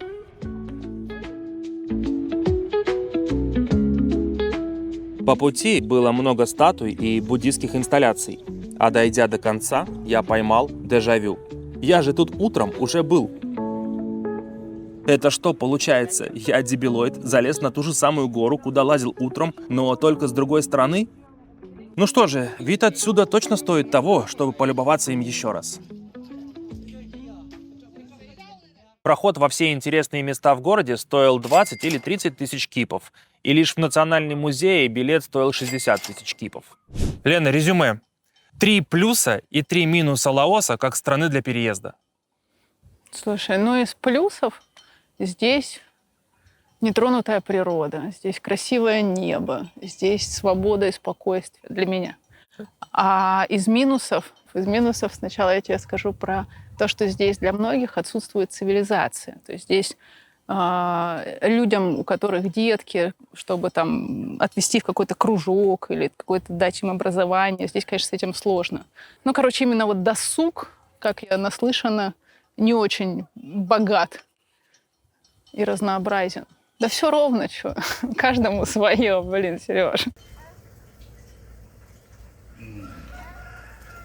Лен, если кто-то захочет переехать в Лаос, посмотрит это видео, либо просто заинтересуется страной, с высоты своего опыта, какие советы ты можешь дать людям? Со своим этим уставом не ходить. То есть не нужно к людям относиться, как будто они все, во-первых, тебе должны, а во-вторых, они все априори не умнее тебя. Потому что, как показывает практика, особенно в бытовых вопросах, лаосцы намного прокачаннее наших. Вот. А что касается, не нарываться, я не знаю, не грубить, это какие-то банальные вещи, наверное, которые каждый сам человек для себя определяет.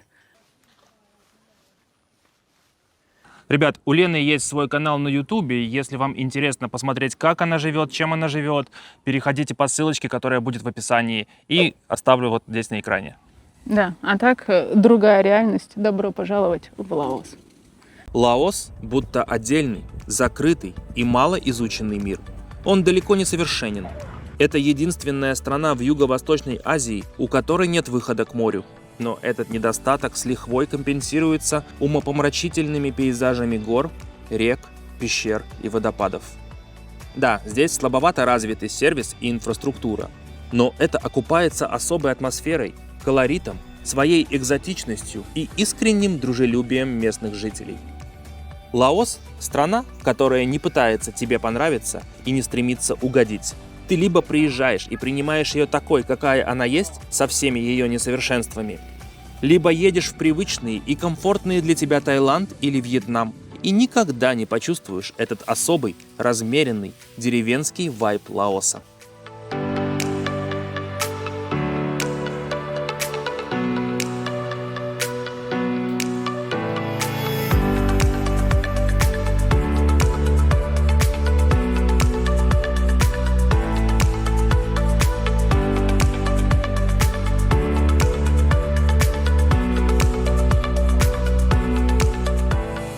Свое мнение, как всегда, можете оставить в комментариях.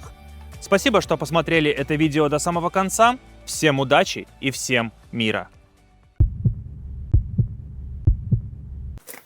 Здесь, собственно, 2 туалета для гостей. Еще нет воды, поэтому не писай туда. Откуда ты знаешь, что я в раковину всегда писаю? А ты в раковину писаешь? Я не Конечно. думала, что в раковину. Ну ладно. Ну, ты на раковину показала.